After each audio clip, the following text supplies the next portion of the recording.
Ms. White. Present. Bill Forte. Present. Ms. Brown. Present. Ms. Helms. Present. Ms. Grace. Present. Ms. Watkins. Present. Chris Crowley's here. Timmons. Here. Mr. Browser. Here. Mr. McClellan. Here. Ms. Ward. Here. All right, the invocation of Dr. Guest Reverend Classes. Good evening. Dear God, our eternal Father, we thank you and love you. Father, we take this time just to slow down from such a busy world to reflect on you. Father, we reflect on Jesus, your Son, the Christ. It is by that name that we are here today. Father, we pray that you would guide this council. God, guide their hands and guide their hearts and their conversation, their intentions. Father, we thank you for your attribute of love and kindness, mercy, grace, and justice. All attributes we pray are represented here today. Father, we pray for the citizens of Arndal. Give them a spirit of humility, patience, and above all things, understanding. Father, we pray that you would shower us with the spirit of love. Allow us to leave this place more unified than we came in. Father, when we leave this place but never your presence, we pray that you would grant us traveling mercy to our destination. Father, we pray that everything that we do tonight would bring honor and glory to the name of Jesus, because it's in that name that we pray. Father, we thank you, we love you, and above all, we honor you. In Christ's name we pray. Let us all say, Amen. I pledge allegiance To the flag of the United States of America, to the republic which stands one nation under God, indivisible, with liberty and justice for all. Civility pledge, Brown, please. I pledge to build a stronger and more prosperous community by advocating for civil engagement, respecting others and their viewpoints, and finding solutions for the betterment of the town of Owens.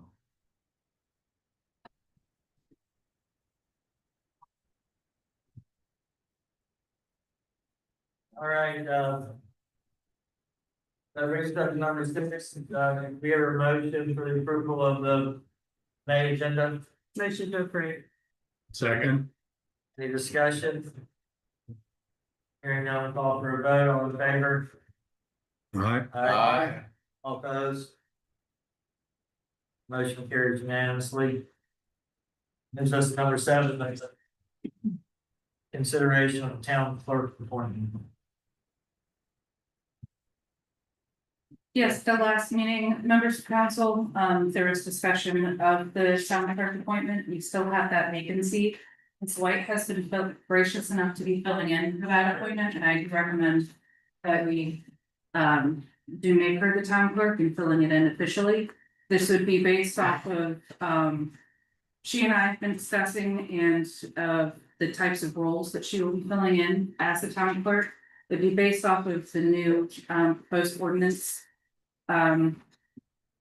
Slightly, we can amend that too if we need to discuss it, but for the creation of separating the financial duties and creating a separate treasurer duty. That is through ordinance 2026-15.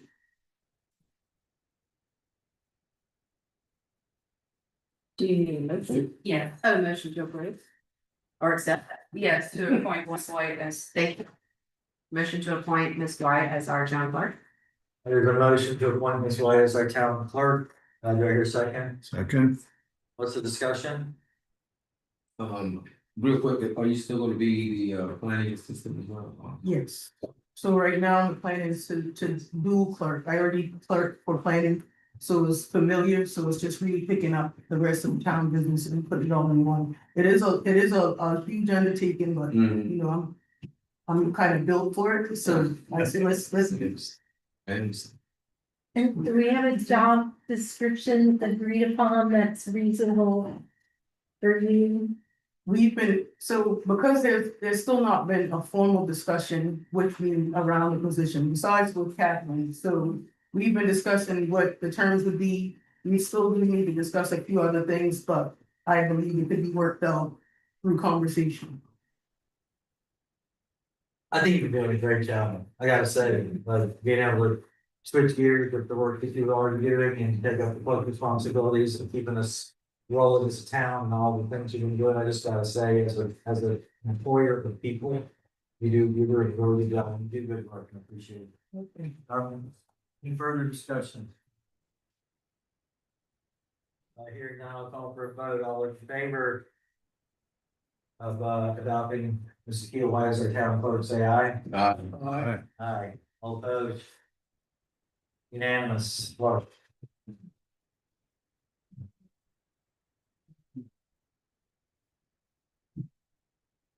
All right, number 8. Approval of the previous meeting minutes. March 30th, 2020, can we do this all at once? Can we do this all at once? Yes. All right, Can we do it all at once? Well, I have, something that concerns, I didn't see. That either would need to be amended by way of a motion or just having something inserted because a member of the body wants to have it in minutes. And getting information access from either one. Else pleasure. Let's hear a motion to approve the previous minutes A through E. As a block. I make motion that we approve these minutes in block A through E. Here's a second. Second. What's the discussion? Under C, April 2nd, 2026, the town council public hearing. I heard from a resident who attended that meeting and who also submitted an online survey for that. Mr. Tucker Blythe, and he was concerned that the survey was not included in the minutes as were the other online surveys, so that should be included as part of the official record. And that nor did it state that his comment on that form was that he supported the amended version of the wetlands ordinance, but not the original version of the wetlands ordinance. He also pointed out that another resident here, I wrote the name down, but I forgot it, I think she's here, had made a statement that the town should conduct a survey to find out how the wetlands ordinance would affect existing residents. And is that you now? Yes, Okay, could you tell your name for the record, please? Krista Mackin. Kristen Mack. And if the record just could reflect her comment. That's valid, there was some kind of omission, there was an omission on, public comment. And I'm glad you brought that up. Any further discussion? Hearing now, call for vote and approval of the previous meeting minutes A through E, all in favor, say aye. Aye. All opposed? All right, unanimous. All right, gang, that brings us to, our, Charleston County, Sheriff's Office. There's somebody from Sheriff's Office here? Yes. They're moving. Good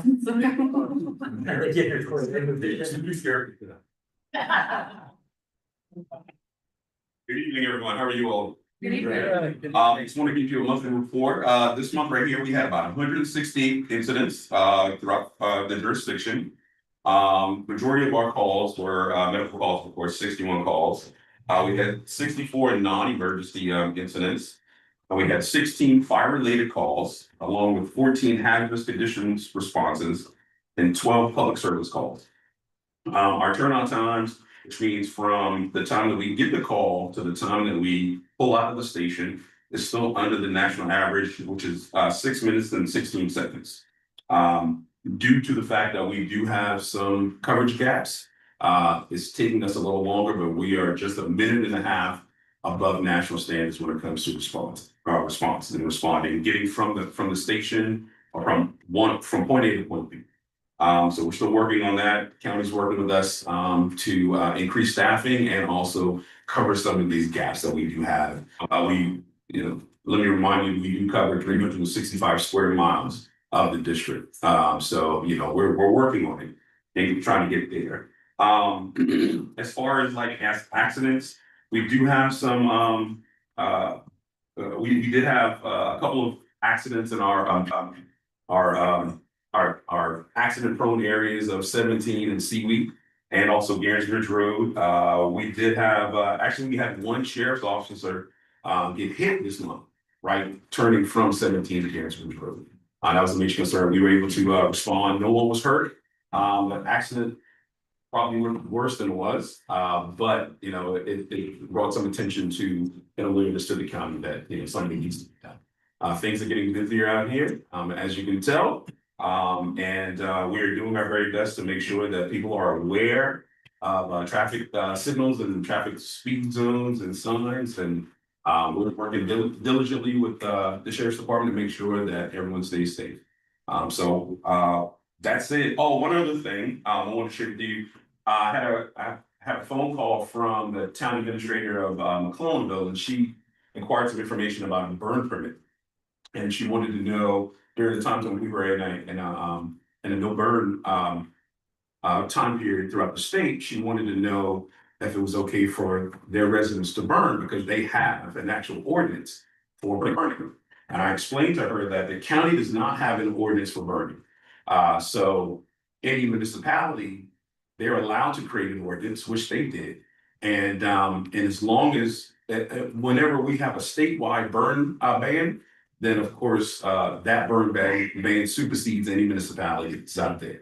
And then she also informed me that normally whenever their residents want to burn, they have them call us and come by and give them a permit. Well, I explained to her that we do not give burn permits because we don't have an ordinance. We are Charleston County and we represent you all, but we work for Charleston County, so we fall under their ordinance. But we will also respect any ordinances that you have pertaining to burning debris. So I explained to her that it's best for any one of her residents and any one of you all that want to burn to call the South Carolina Forestry number. And I have that number here. And it's 1-800-777-3473. They will walk you through, the dispatcher will walk you through the process to which you need to do to burn safely. And same things we share with everyone. You cannot burn at night. It has to be monitored and you have to have a water source. And if you need help, we don't mind calling 911 and we'll be there to help. So again, that number is 1-800-777-3473. And that's the South Carolina Forestry Commission. That's it. Any questions? Any questions for the chief? Anybody? I actually do have one. Yes, ma'am. So say for instance, the council did decide to create a burn ordinance. Did we do a mutual understanding with the fire department as an additional sign off on any permits that we would issue? Yeah, you can. Yes, ma'am. We can have a sidebar. We can talk about that. Yes, Just ma'am. curious. Absolutely. We're here to serve you and help as much as possible. So that would help us. So, Thank you, chief. We appreciate you being here and keeping us safe. yes, sir. Thank you for your work. Please tell the staff. Yes, sir. Thank you. Appreciate it. See. Right now, now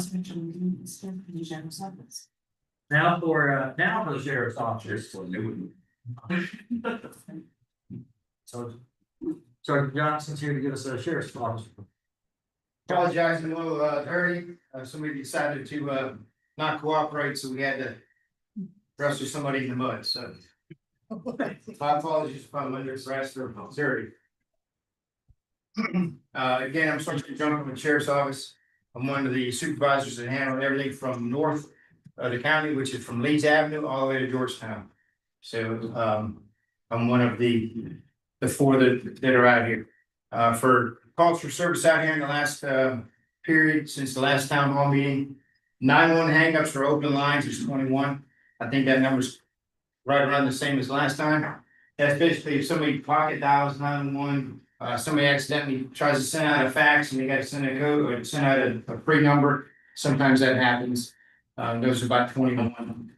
Accidents are 18, which is about normal, but as the summertime is fast approaching here in the next week or two, it's gonna get busier, a lot more people on the road and so forth. So we just ask the people when you drive, watch your speed limit, have some patience, and be mindful that the new law is in effect in regards to utilizing a handheld mobile device. That has to be Bluetooth to the vehicle, can't be in your lap, can't be in your hand, so it's gotta be connected somehow to the vehicle. Some admin calls. Were 3 agency assists, that would include either fire or EMS, and that was 5 that we had. Alarm calls were 9, and that's anywhere from a commercial to a residential alarm. Those were 9. Animal calls are 6. And that can be a deceased animal carcass on the side of the road to a wild neighbor's dog or cat, antagonizing your pet.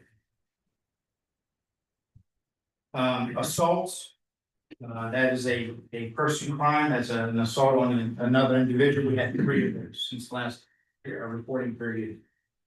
Civil process, and that's 8, and civil process includes anything from court papers being served, or civil, some type of civil matter that the court has deemed to be served. Those were 8 in the area.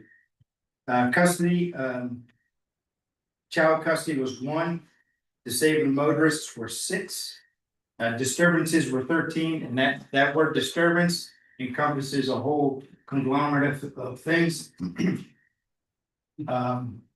Anywhere from a noise complaint to neighbors or relatives just not getting along. DUIs were 2. Escorts were 1. Deputies out here conducted 7 follow-ups on actual reports or cases that they've had or they took, and they've conducted 7 follow-ups in the last reporting period. We've had 1 mental health issue or a call the last reporting period. Patrols, which is proactive patrols where the deputies go up, drive around and they patrol your area, neighborhood, streets, businesses. Total was 338 proactive patrols that the deputies have done out in the area. Reckless activity / driving, we had 1 charge of that. Road hazards are 3. A road hazard could be anywhere from, again, a deceased carcass on the road to objects falling off vehicles or some other hazard that would be inside of a roadway. Special assignments were 2. Suspicious activity was 3. We had 1 theft. There was a petty larceny. We had 1 reported. Traffic stops were 92. Trespassing or trespassing was 3, and that trespassing includes a report was done and somebody was placed on trespass at either a residence or a business. One wanted person was arrested, and we've conducted 2 welfare checks, and the welfare checks are basically either a medical facility checking on an elderly individual or a family member checking on somebody. We conducted 2 of those. And that's the numbers for from last period to this period. That's what I have. Anybody have any questions? Any council or? Sure. So did I hear you say there were 18 accidents? Yes. Do you have any notes on if they occurred at some of the repeat offenders intersections on Highway 17? I can get that information. We can get that in regards to exactly narrowing it down and exactly where all those 18 took place at. I know that, I would say- Chief, there probably be some overlaps, I know they. Oh, absolutely. I would say half of them are on 17. Mhm. I would have to take a gamble that that's probably where half of them, and then coming in off of a side street onto 17, I would take a gamble that half of those are around about the same area. But I can get that information for you. But so that 18 starts at Leeds Avenue all the way to. No, the 18 only encompasses Allendale, Global. right, yes. But there would be a potential ask for data over time that shows the reports that you just gave and the reports over the last year that would indicate where these accidents are happening. Is that? They've done monthly on our end, on our, intelligence or analysts. They do that, they compile that daily and then of course monthly. We can get that, I can get that for you. If you want, like, we can do a quarter, every quarter to kind of give you a snapshot on something on paper that says, okay, if we pull up a map and show you 17 or Allendale area, where are our accidents happening at? We can draw that up for you. Great. Thank you. Give you a better snapshot of, okay, what's an area of concern and how do we mitigate or prevent further collisions? Yes, sir. As we all know, this is a very popular area for bicycle riders. Yes. There was an accident up at the corner of Seawee Road and 17s that the lady was hit. Thank God, she's okay. It looked pretty scary. I had some folks show me a video of a white, maybe Toyota station wagon that sure looked to me like he deliberately cut the bikers off. And according to them, I mean, they were prepared to video him, so this is not the first time he did that. I'd be happy I can't find it on my phone, but I can have the person that sent it to me again. I'd be happy to share that with you. My question is, what rights do those bicyclists have on our road? So bicyclists, they have to follow the same traffic laws as a motor vehicle. So they have to be going on the same side, and they have to be on the same side as a vehicle going in a certain direction. If it's a stop sign, red light, caution, they have to abide by those traffic signal devices. If there's nowhere for them to ride, and if the bicyclist is in the middle of the road and they say the speed limit is 35, that bicyclist may or may not be doing 35. But a bicyclist has to move to the right to allow traffic to flow through. And if not, then by law, they would be impeding the flow of traffic. Because the bicycles, let's just say 17, you see them on 17 quite a bit coming out of Georgetown or vice versa. So in 17 is 60 miles an hour. I ride a bike, but my legs don't go that fast. So if a bicyclist is in the roadway, they're supposed to move to the far right side to allow traffic to go around in a safe manner. If they remain in the roadway, they can be cited for impeding the flow of traffic, even though they're a bicycle and there are no bike paths per se, but that is hopefully that answers your question. To the gentleman in the white car's benefit. Again, my opinion of what I saw in that video, those bicyclists were not keeping to the side of the road. Right. But also But as he a was driver, being quite aggressive and that's not a good thing. also as drivers, we tend to lose sight of driving for moments at a time, whether it be we're listening to our favorite music, we're talking to somebody on the phone, or our minds just wandering. So we're not really focused per se. So as a driver, we're supposed to use caution when we go around bikes. Sure. And share that space with them. There's not a lot of space dedicated for bicyclists, and that's all across the entire country. And that's just being a good neighbor and sort of respecting the bicyclist, slowing down a little bit and pass him. Yeah, I mean, you can, at the end, I'll share some information and you can send it to us, we'll send it to our traffic unit who worked the collision up there 17. And maybe we can do some research and find out if this is somebody that's a continuous violator or just somebody that just doesn't like bicycles. Okay, good, thank you. That video of the white vehicle made me remember that we had a vandal at our new park. Somebody in what appears to be a F-150 with cutout tailpipes, went in, tore up the ground, like kids will do. Yes. And we did get some video on that we shared. Do you have any update on the investigation or anything? I do not, I can reach out to our detectives, we'll get you that information. I think, I'm hoping, I haven't seen the video, but I'm hoping that somewhere along that video, there's a, if we can get the tag number. Yeah. That's gold, because that's basically DNA. Yeah. I mean, we can search it some other ways, but I'll reach out to our detectives and see what they found, or if they've come up with anything. I know you guys, is there regular patrol around the park, you all going around and make? Yes. I've heard reports of motorcycles being in the park after hours, and there's no park, that's our gates on stop dash, and then was cut up in there with the ground on the ground, right after we had it done, and it was, so appreciate y'all doing that. Are there, in regards to the preventative measures that the town has done, in regard, is there more than just one camera, or is it just on just one camera? Yes, It's just one camera at each of the gates. Okay, I did receive a report from a resident that lives near the park that there's also a berm that they've created next to gate 2 that they've been using to get in. and I don't know that our camera technology is. It's like Fred Flintstones, and we can't figure out anything to do. But just one comment on the bicycles, and we'll move on. Whenever I get like the pack 30 bikes in front of you, or even if it's one bike, even if it's that old fellow that wears his orange jacket, and that's the way how he gets around. Whether he has the right of way or not, or whether they have the right of way or not, it's a matter of right or death. Yeah. You know, it's not toy time, it's not inconvenience, it's a matter of life or death, and I always treat bicycles like. That's my kid riding a bike, you know, Exactly. and that's my take on it, and I know I get frustrated, I'm others today on things.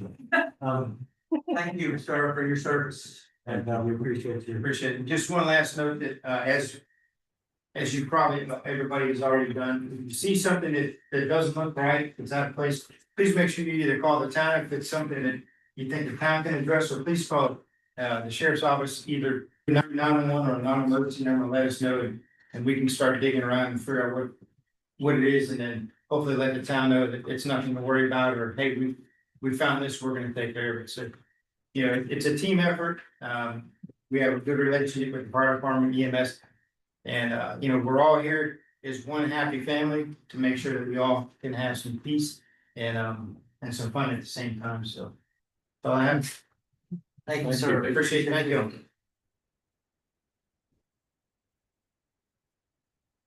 I know that relationship with the county is so important for our sheriff's office as well as our fire department. We value y'all's community support, what they'll do for us here. Let's see, that moves us down to number 10 presentations, and this presentation is we got a couple of special guests here that are very important relationships for our town, and one of them is ordered, I guess. Mr. Bowie. Yep. Who's the director of Charleston County Parks. And I don't know if you all have heard, we did hear about it last week that there was a proposed pool complex that was going to be installed up on Highway 17. And we just had requested an information session and to just learn more about what's going on there. So thank you for coming to educate us on what that means. All right, so thank you, Mayor, thank you, Council, for having me tonight. My name is Kevin Bowie. I am the Executive Director of Charleston County Park and Recreation Commission. And thank you for having me a little bit higher on the agenda. So I'm going to walk you through some slides real quick if I could, and tell you where we are. And I know Eric Davis with Greenbelt is here in the back. We certainly can answer any of your questions regarding Greenbelt side of what we're doing. So this is a picture, and you can go back to that picture real quick. That's Palmetto Islands County Park, and if you understand where I came from, I started working with the kids in high school. And so if you can figure out my age, I am as old as the Charleston County Park and Recreation Commission, was started in 1968. And so I've been around for a pretty long time, and that was my high school job. Next slide. And so obviously some pictures probably didn't come across very well. But the mission of Charleston County Park and Recreation Commission Will improve the quality of life, and that's the key term, in Charleston County by offering a diverse system of park facility programs and services. That's what we do. It's been our mission for decades, and it's never changed. Next slide. And so, two comprehensive plans, and our comprehensive plans run for a 10-year span. This is the seventh. And there's a lot of pages in it. I think one of your council members have read a lot of it. But it's a couple hundred pages. And the title really tells what the spirit of it is. It's Park and Recreations for All. This was designed by staff. I still say that's a UFO right there. They say it's cowboy sports, kayaks, and stand-up paddleboarding. But it's Park and Recreation for All. Next. In that plan, there was a statistical survey done that would elude some of the staff inputs, but this is what the statistical survey brought back from that plan. And I'm not going to get in. You can ask me a lot of questions about statistical surveying, and I don't understand the science of it, but there is a science behind it. But out of all that information became an investment priority. And number one is natural areas open to the public. Number two, swimming pools. Number three, unpaved trails. And of course, people would like some paved trails throughout the district. Community gardens, dog parks, cultural and historic sites, fishing, crowding docks, health, sports launches, and park benches is in the top 10. With this site, the top three are achievable. Number 10 is achievable. And as I thought today, 7, 8, 9 are really achievable thoughts when you look at the Allendale site that's in the town. And so that kind of brings you to 7 out of 10 as I sit here today with the new site and the one that we bought in the town on the Intercoastal Waterway. Out of the top 10 investment priorities are achievable. Paved trails, we understand Allendale, we're probably not going to sit here and say we want to throw a bunch of asphalt around. Community gardens and dog parks are probably coming from more of the urban perspective. Dog parks being a lot of people in townhomes and multi-family areas, want a place to get their dogs out and let them run. I don't think Allendale probably wants that, but we're willing to talk about anything. So that's the top 10. Next. There was a pitching here at one time, and it's not there anymore. The hit button and see if it shows up. Okay, the most important picture tonight is not there, but I'll tell you about the most important picture tonight. Somewhere it just disappeared when it got to the USB. The yellow area is 79 acres, and that is the area that we asked Greenbelt to kind of help out. It's the $4 million coming back from Greenbelt funding. There's a blue area there, and in that blue area, there is, I think someone might try to help me out a little bit. The blue area is a parking lot that's already existing and a big open field. We did not ask the Greenbelt to help us with that at all. And so, right now that property is a blank canvas. And we're at the starting line, we're not at the the area that was in the blue, the 10.3 acres, the open field where we would not have to take down trees or anything like that is an opportunity for a public pool. The other areas, it's beautiful piece of property that we're interested in having public input to see how we can best look at what the community wants and what it can be. The way the commission looks at all properties is they're all priceless. Commission doesn't matter what the appraisal says, and they're always there for future generations to enjoy. As I said, if you can guess my age from 1968, I'm not going to be here forever, and 100 years from now, we hope people continue to enjoy some priceless land. As you know, land's not getting any cheaper, and it's going to become more or less and less rare.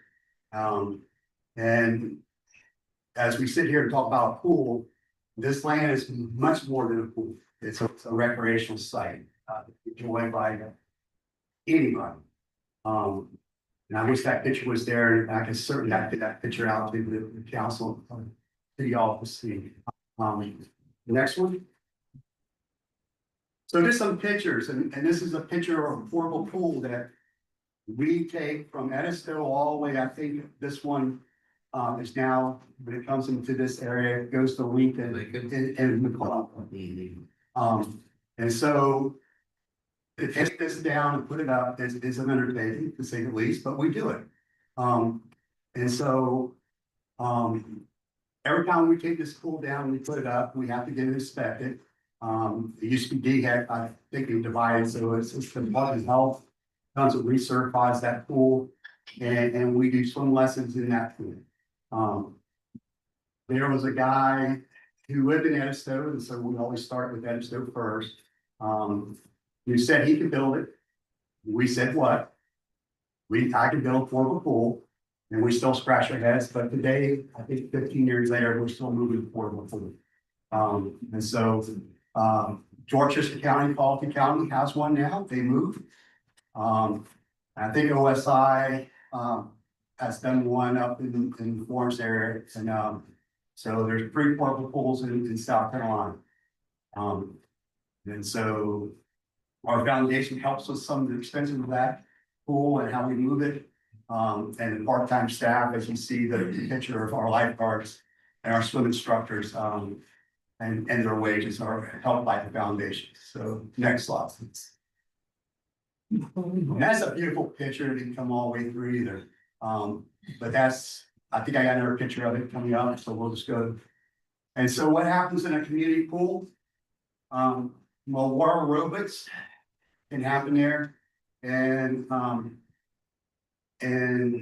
Jennifer Holmes, you'll see her, she's in the upper left-hand corner. Jennifer Holmes was the mother of Genesis Holmes. And if you know that story, the pool there is named after Genesis. Genesis was a 13-year-old boy who drowned in the Hollywood. And so Jennifer did not know how to swim. She was scared of the water. She became one of the first lifeguards at the West County Aquatic Center, and she set on a mission to learn to swim, and actually was seated as one of our first lifeguards. And so, an incredible story about strength and overcoming something that I don't know if many people could understand the pain. But she turned something into a positive. So next slide. This is West County Wahoos. This is a swim team that is working out of West County Aquatic Center. So we started swim lessons first, and then started a swim team. That swim team has finished last for the first couple of seasons, and just recently, they didn't finish last. They finished second to last. And they won. And so by team spirit, love volunteer work. But the Wahoos are up on the rise, and we expect them to be even better this year. And somewhere, I think if a pool was to happen in East County, that the community that gets behind them and the spirit that comes from them is contagious. And so, so that's our Wahoos right there. Next slide. And so swim lessons, we do swim lessons, and you know, as I remarked, Genesis is the pool's name after the young boy that drowned, and his spirit's still alive as well. And we're teaching swim lessons. If you can't afford swim lessons, our foundation helps with that a little bit. You always bring some money to the table, but that is a very deep discount with the foundation's generosity. We want everybody to learn to swim. The Low Country is surrounded by water. It's what makes us special. But learning to be safe around water is an important thing too. And we just don't want, sad to read a sad story in the news. And I think every child around the Low Country should have some opportunities to learn to swim, where it's through the portable pool program, or maybe something that's a quality pool as well. So next one. And it's another swim lessons, and I guess you know. I had a hard time getting things to work today on my computer. If you know anything about proxy servers, I don't know either, neither do I against that. But lap swimming, we do lap swimming in that pool as well, so if you wanna go out and exercise and, you know, get some nice laps in. Pool's there for that too, so it's there for exercise and health and fitness. Next slide. They just keep cutting it off.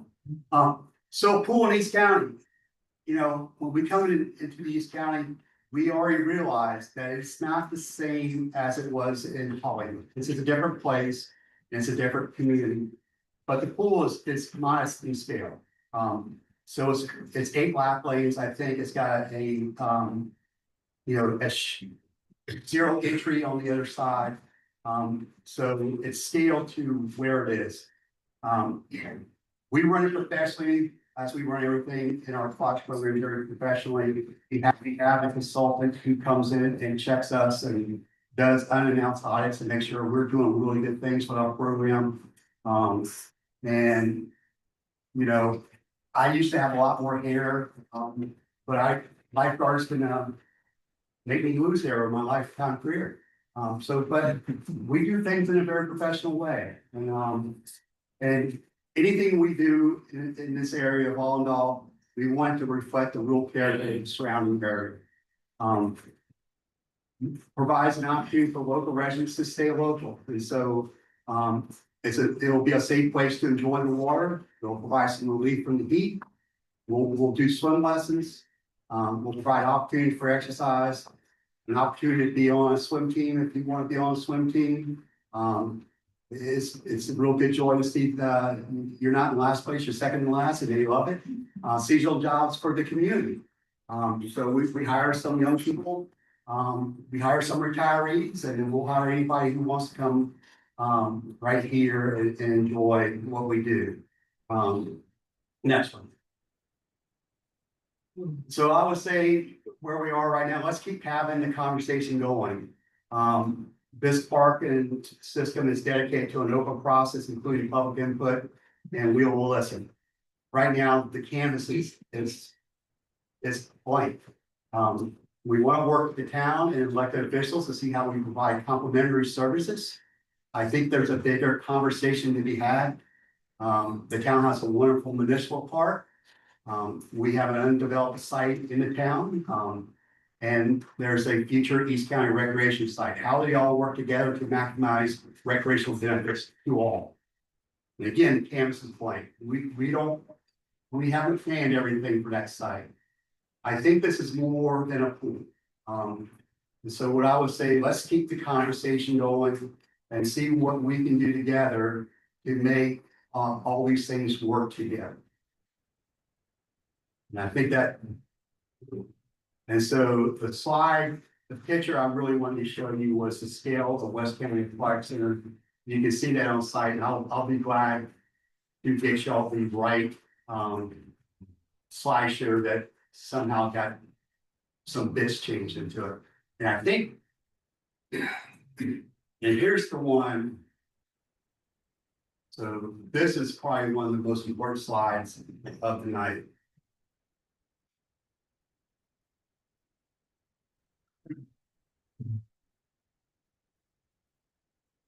And so that is the site next to the soccer complex. And so you see the yellow there. Yellow is the Greenbelt money going to help us with the yellow area. And the blue, you'll see the white area. That is the big open field that exists on that site. If there's going to be a pool, it goes into that area. And you know what we haven't determined, because we have no public input, is all the things that site can be, and it could be a lot of things. You know, there's a beautiful trail, and the pond that sits on that site is beautiful amenity to the site. And so I know there's a lot of questions to be asked, and I won't have all the answers because we're just at the start line. We're not at a finish line. But we want conversations to continue. And we want to see how we can better serve all the residents of East County we've been doing some work in the West County and we think it's time to make some more investments in the East County to make the recreation better in the East County for all the residents in the East County. So that's kind of where I'll stop. I'm willing to answer all the questions that you have for tonight. But that's how I'll end it. Let's continue to have the conversation. Very good. Thank you, Mr. Bowie. I was familiar with that Open Space Institute and the work that they were doing in areas and around McIntosh County and around the Black River corridor, and thought that was really important, and they did too. To teach little kids how to swim, you know, it's a matter of life or death as well. And I love the full concept for our town. For some of the reasons that you put forward here, for kids to learn to swim and for adults and obviously, you know, senior citizens and all to have a place to recreate and do water aerobics and to lead a healthier lifestyle, you know, lead a healthy lifestyle. I do know that there's some, there are a lot of questions about the plan proposal. And I know like there's some on this council that have a lot of questions about the site and proposed recreational activities and traffic and things like that. I do appreciate again you being here to get us started on this blank canvas and the conversation. And with that, thank you for being here. Now, does anybody have any questions? Mr. Bowie? It's Wendy Holmes. The only concern I have really is the location, which I know is set in stone. I'm not against the community pool, I'm not against the pool and all. I live there, and so I see most of the accidents at 17 and Karen's Bridge Road. And my biggest concern, like with most entities in government, the right hand isn't talking to the left hand. And I'm not blaming you for that. I'm just saying that's just the nature of policy and they're rising their silos. And I'm wondering what efforts you plan to take because we have a problem with the fact that 17 is a state highway. And so we have to go to SCDOT, which is number 4 in the nation for managing asphalt. So they have their hands full, but also advocating for us with the county because you are a county entity, making sure that intersection becomes safer. Because if you're going to invite more people to this concentrated area, particularly families and children, I mean, I don't want to see another accident with a car and a concrete truck. I don't want to see another accident where cars flip down its side and there's a person strapped and waiting for EMT. And I know that's not your responsibility, but I would like, if we're having this open conversation, for you to make a good faith effort to work with whoever the entities are that would allow some sort of traffic light, slowing down the speed limit, something that will make that section safer, not just for the residents, but for the people who we're now going to invite to visit here. Yeah. And that's been my biggest concern was, I'm not sure that was the best location to put it right already on a busy highway. Yes, absolutely. So, you know, we want to build partnerships. And the worst thing that we would want to be a part of is doing something that's unsafe. We're about the smiles. We're not anything else. And so you come to our facilities, we want you to be safe. We in our facilities, we want you to be safe. And so whatever we can do to lend credibility to the narrative that we need to make that area safer for traffic, we're willing to do. At Old Town Creek County Park, that's getting ready to open, and we invite all of you to come see it. It's a beautiful piece of land. We did it in a very passive way. But we were not required to put a deceleration lane in there at all. We didn't have to. We wanted to do that. And we wanted to make it safer to ingress and egress off that property. So we're willing to do the things that are necessary to make it safe. And maybe that should be one of the first places we start is trying to figure out what are our opportunities. But what we haven't done is engaging in professional services to start those things in a constructive way. what we've done is talk to some professional people to say whether technically a pool is feasible. And we feasibly do it in this area.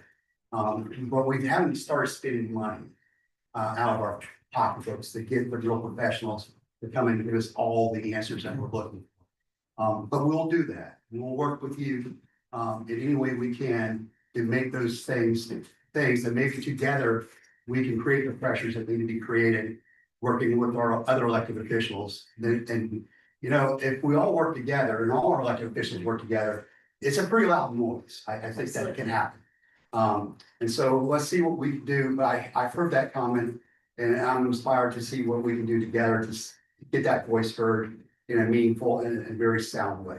Because I think, and some people said people are just gonna be coming out there and turning right and going south to Mount Pleasant. Whereas I see this facility benefiting, hopefully, children that are at the St. James School, like those residents in McClellanville, they're gonna be coming. Hopefully, I assume you're wanting them to be participants in this facility, but they're gonna have to come out and turn left. And so that's why I just want to point out, when most of like the soccer families are leaving, most of them are turning right, so they just gotta worry about one lane of traffic. Whereas other families are gonna have to cross 3 or 4. And those trucks don't slow down. I don't know what they're thinking, but they almost speed up. That's a real good point that the traffic, the speed limit, the posted speed limit out there is 60. Which is like a suggestion. Yeah, it's like a number to be. Yeah, If you're going, it's a dare. You're going from Hurricanes to Charleston, so most people are doing faster than that.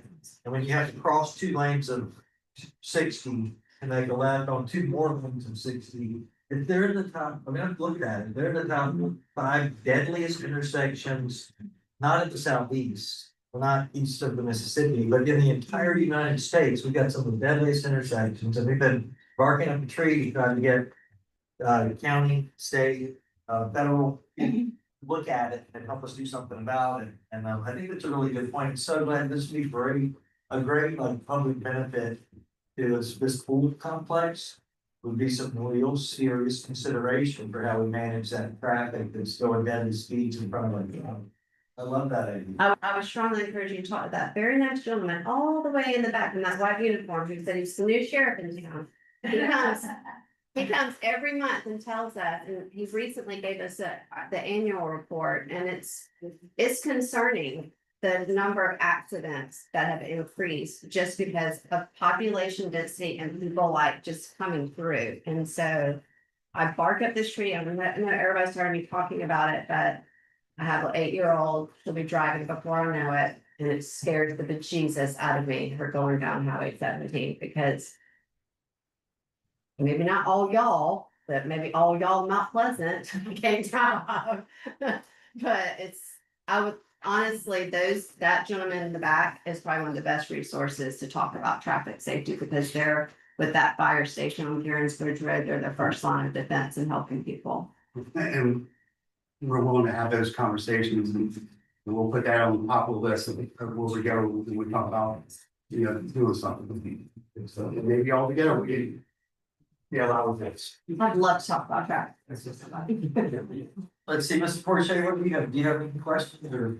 I'm mostly concerned about pushing it forward. The traffic situation, 17, you can always go on Garrettwood Road, take different routes, wherever it is, like you. I think that the main thing I think is to push this forward, try to get it approved. I think we'll alleviate the traffic situation. That can happen. So I'm just looking forward to seeing the progress, and of course, talking to whomever about traffic safety and everything else from here, because I've been here all my life. I've seen accidents forever. Garrett's Steve Creed, CB Road. I've seen it all. So we've been discussing this for 25 years. I don't know how long. So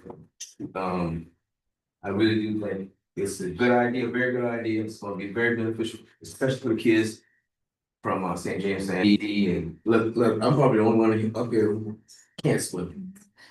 I can't swim. Your daddy on the shrimp boat. My dad on the shrimp boat, yes. But my mom wouldn't let me nowhere near the ocean water. That's number one. You know, and I speak for a lot of people, I'll probably be a class member, learn how to swim, and I'm gonna buy a boat when I retire, regardless. So it's like, I look at this plus, I'm gonna learn how to swim, I'll be one of the first adult. Yeah, That's awesome. yeah, so, and anytime I get the idea of learning how to swim, getting over the fear, jumping, so. I'm looking forward to it, I am, and I'm looking forward to all the discussions on safety and make sure that the public stays safe and we don't have any incidents on highways and, so. All right, Mr. Brown, do you have a question or a say on this? No, I like it. Ms. Gasper? I think I swim, it's so expensive for non-residents to use Park West pool, I go to the MLK pool downtown. I'm so excited for the community to have, access to a workout here. But I wanna be sure that this is gonna be an amenity for the Allendale and the Collinville community. And not, I'm afraid that we're with Mount Pleasant moving so far north. That I want this to be an amenity for this part of the community. I know it's accessible to everybody in the county. But with it being so at the southern end of the Allendale, McCollumville area, I just want to be sure that it's gonna provide access. And you did talk about some scholarships for swim lessons and those sorts of things. But I just want to be sure that the Allendale, McCollumville community has Yeah, that's, full access. yeah, and that's why we're here. And I will say, since I'm here with council, it's a scale correctly to where it's going in the community, so, but also I think there's other things, you have a great municipal park, you got some events happening in the municipal park. We got some elements that we can bring to your municipal park. So when I ended up, let's continue to have a conversation. We got park and play, which brings out portable climbing walls, some other play elements. We can add some additional amenities to some of the things you're doing. So when I say, let's continue this conversation about how all these things can work together and benefit your community. I think there's a bigger, larger conversation, but yes, that's the reason why the pool is coming to East County, is to provide that amenity for people in East County. We get a little crazier when we go into municipalities with the water stuff, and you see World Wars probably splash out. But we're acting more as a municipality when we're coming up into the East County, or we go into the West County and providing some basic services here that are a little bit different from what we would have done in a municipality. And the reason they're different is we don't try to duplicate services. We try to complement the services that are being provided. And so it's just a little different mix as you move throughout the county. And again, what we did in Hollywood is going to be different from how maybe the style which we do it here when we get up into Allendale. So and so that's where the conversation is beginning, and it's not where it has finished. It's where we're starting. That we are outside of the urban growth boundary. I think we would like to keep that in mind in terms of the scale of what we do, and that's all.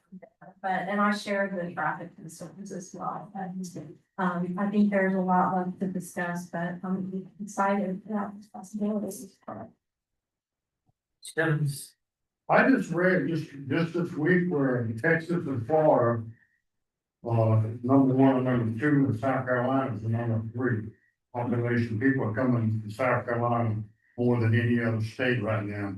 Because of the weather and the salaries and everything. So there's gonna be more people, there'll be more traffic, more congestion, so I think we need to be proactive and get ahead of this.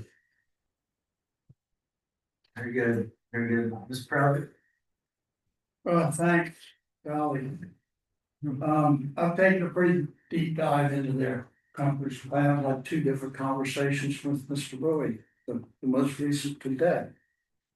And I look at this from a planner's perspective. That's what I did for my career. And by the way, that site is a very cool site. I remember riding down Highway 17 day after day after day, 20-something years before it got over, you could look down the driveway and see that little log cabin back there. Is it still there? It's not in very good shape, but it's still there. Okay, I always thought that was the coolest place. With that little log cabin, but on that lake, man, wouldn't that be a great place to live? But anyway, so I'm gonna jump ahead to the Greenbelt stuff a little bit too. I'm really glad to see that the money is going to preserve that territory. It actually abuts the Francis County National Forest, especially if the board in the press is incorrect. They share a property. Yes. That deserves to be conserved. But unfortunately, my sentiments also have reflected the same, that 10 acres. And it's been clear they'll grow back. Stuff grows back really quickly. But as far as the planner aspect of it and discussions that we have had, there's and we've said this, there's a town of Mount Pleasant heated swimming pool 7 miles away. I know Ms. Gasper said it's expensive. I'm sure it is. I worked for the town for a long time. I know. But the foundation has changed its focus. We talked about that today too, where they were initially a fundraising outfit. Now they have, according to the website, they have in 2014 moved forward to a project-based organization focused on specific needs of the local community. And you mentioned this Genesis Swim Safety project and the fund. That's a great idea. And I didn't even know there was a portable pool that y'all moved from. I don't know if anybody up here did. But it's great. And I wish I had $1 for every time in my job that people would say, oh, I really support this idea. It's great, but that's just not the right place for it. But from a planner's perspective, I don't think this is. And here's why. Outside of the Mount Pleasant place being there, has the foundation reached out to folks at Mount Pleasant and say, hey, let's work a partnership thing there and maybe y'all could give us a break and we can come up with a scholarship to help people out? Because it speaks towards a heavy emphasis on underrepresented groups and underserved populations. That would be something worth pursuing, in my opinion, as a planner. So you're not replicating services. The other aspect of it is that you've got 5 different areas. The 2 rural areas, the East County area and the West County area where the aquatic complex is in Hollywood.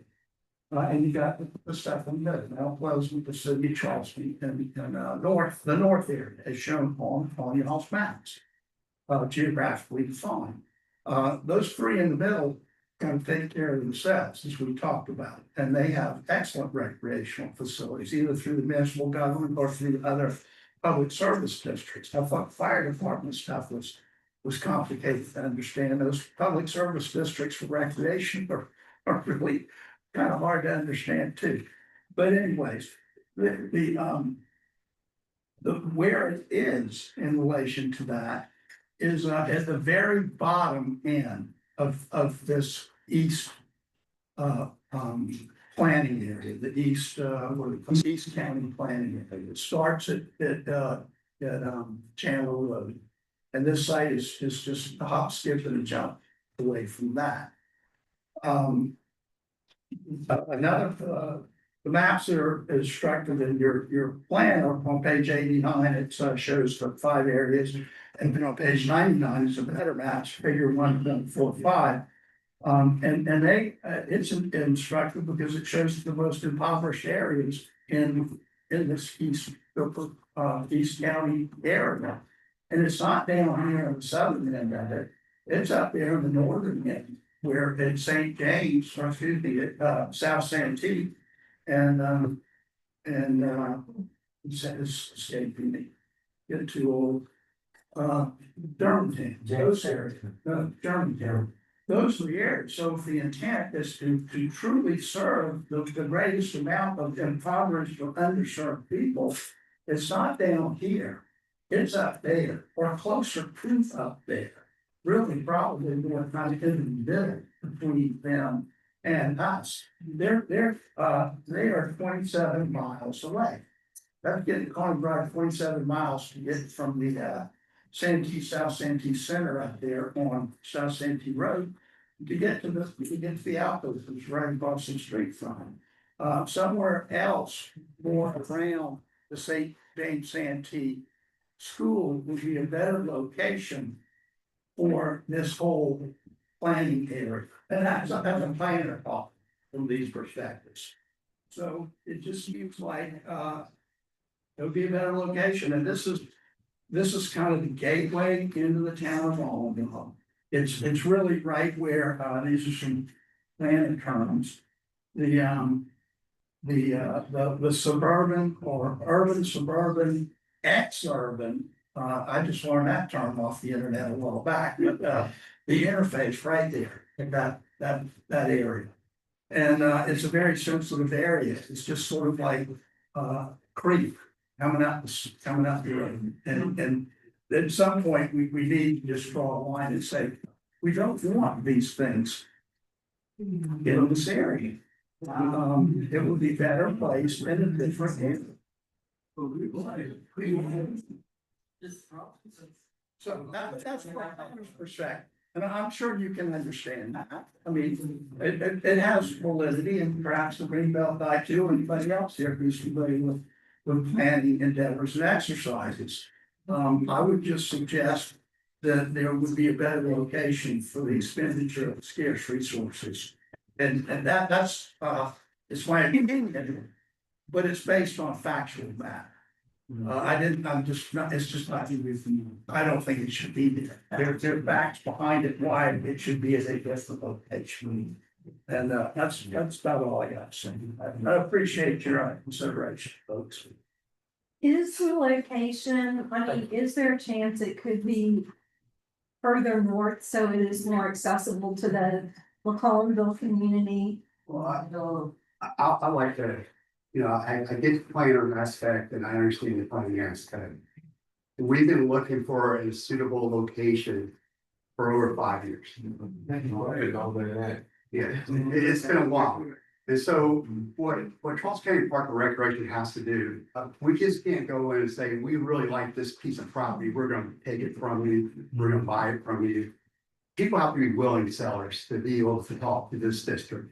And so we've asked people, would you be willing to sell property? And a lot of people don't want to sell the property, they love the property.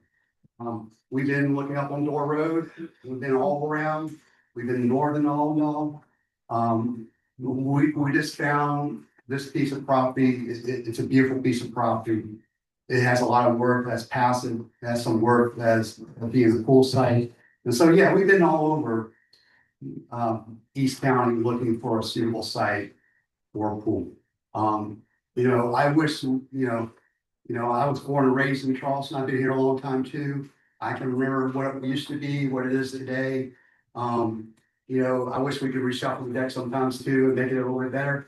But from a planning perspective, you kind of get the cards you're dealt and you gotta deal with what you're dealt with. But we've been asking, we've been looking. And this is the site that we were able to, after many years, come to. This has got the most possibilities to achieve what it achieves. And if you want to use a gymnasium in East County, you're going to be in Lincoln and McCollumville. That's the only gymnasium for us. And so it would be nice if we can just reshuffle some decks a little bit and get things closer. But the gym in Lincoln's an old gym. We put down a new floor.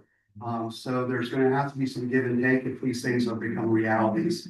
And we service some and give you some basic amenities as well. Understood. Thank you. Ms. Helm? I just had a thought, I'm sorry, I meant to mention it earlier. And of course, it's escaping the name of the area, but I believe there's another piece of property you own that's just a basketball court right now. Thompson Hill. Thank you, Thompson Hill. I wanted to call it Jenkins Hill, and I was like, that's not it. Is there any opportunity, because the focus is on the east end of the county? I mean, has anyone looked to see if that needs to be resurfaced, new basketball nets, like new better lighting? If you're gonna do a comprehensive improvement to this area, are you gonna be looking at some of the other areas you own? Yes, I think we're looking at all of these county and trying to set us up for long-term service. And like I said, I think looked a little bit and done some things in the West County to make it a little bit better. And so now we're turning and looking at our bond issuance. We had a bond issuance a little bit earlier, that we took some focus to the West County Park Center. Working with the ESCO youth group right now. And so now we got some new ability to issue more debt, and now we want to focus really on East County and all the way up to 17, all the way to McClellanville. And Thompson Hills is certainly in that area that we're looking at. Thompson Hill is owned by the United States Forest Service, and so we have a lease with them to do that. We're talking to them a little bit about that. What would be nice, what we don't have in Thompson Hill is a restroom. It should have a restroom. I mean, we should have at least recreational facilities without restrooms. And so, yes, we're looking at the whole county here in East County and how we can better service and utilize. And that's what I was saying today with council. We got some really special places right here amongst the town. Maybe we should have that conversation, how we can maximize those wonderful places and something that everybody can be proud of. That's a great lead in to, and again, thank you for your time being open to answer all of the questions. What do you call that tract on Door Road that's a county hold? I think we don't have a name for it. We just call it the Ellendale track internally. Like that, I love that potential to give this community access to salt water, to go crabbing and fishing and put, listen, Porsche could put his retirement boat in the water. But I hope it doesn't have to be too long after he learns how to swim. I'd love to see this conversation visualize and actualize some use on that Door Road track. Because not only is it important having a pool important for those communities, but having water access is what we're seeing less and less of, especially for settlement communities and. And the committee agrees, and so from our first 10-year plan to our second 10-year plan, there was no, we probably could have picked it. People love trails, they love access to wind. That's a thing. And as we all know, getting those beautiful pieces of property, access to water is becoming less. The ability is less, and it's becoming much more expensive. And there's a treasure right there that we could do it. But we have to be very responsible in how we do it. It's a pristine piece of property, and we would love to have that conversation with the town to figure out what's the most best way to get that access and let people enjoy it. And one of the things we would always say, as you mentioned, water access is digital access and it's physical access. But we also have to understand the treasure. Sometimes just that digital access to it is awesome. Yeah, it's definitely a sense of traffic plan, there's no doubt about that, adjacent to Cape Lorraine. Is it in your 5-year plan or 10-year plan, how far is it down the road before we figure out how to get all about to the water road? I think you can, I mean, we're having the conversation about access to water. We got some, blue water trails and things that we want to start connecting those spaces.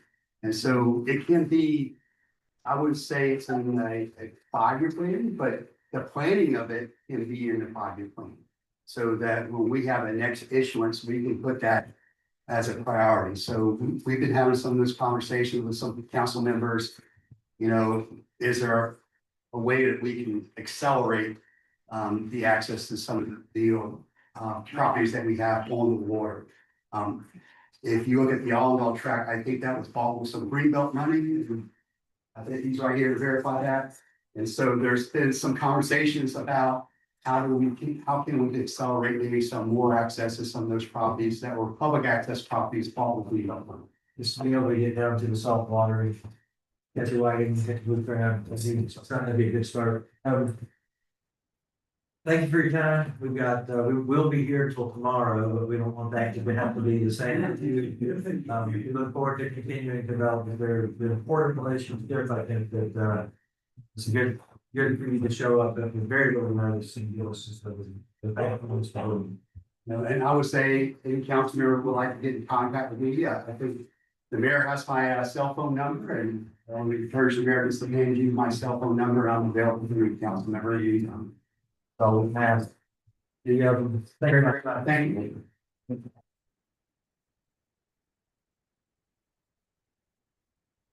So we have Mr. Davis here from Greenbelt. So do we have questions for this?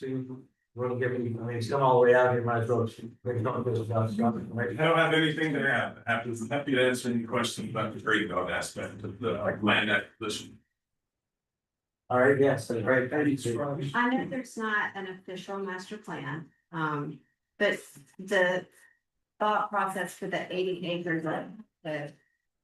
Did I understand at the county meeting that you're gonna consider like, a wharf or a kayak launch, a little craft, is there anything that's gonna be built there, or is it just gonna be untouched? So again, Greenbelt, we help acquire the land, so it'll be owned by the Parks Commission, and that'll be part of the process that they go through with the community to develop what goes in there. The portion of the Greenbelt property can be active and passive, if that's what they applied for in their grant application, and that's what goes into the grant agreement. So there's a grant agreement that gets attached with the deed that spells out the uses that are allowed or refers back to the application. It's my understanding that they submitted it with a lot of different uses because they had no clue what the community was gonna want out there. I will also tell you there is a 4-acre impervious surface limit on the Greenbelt portion of the property.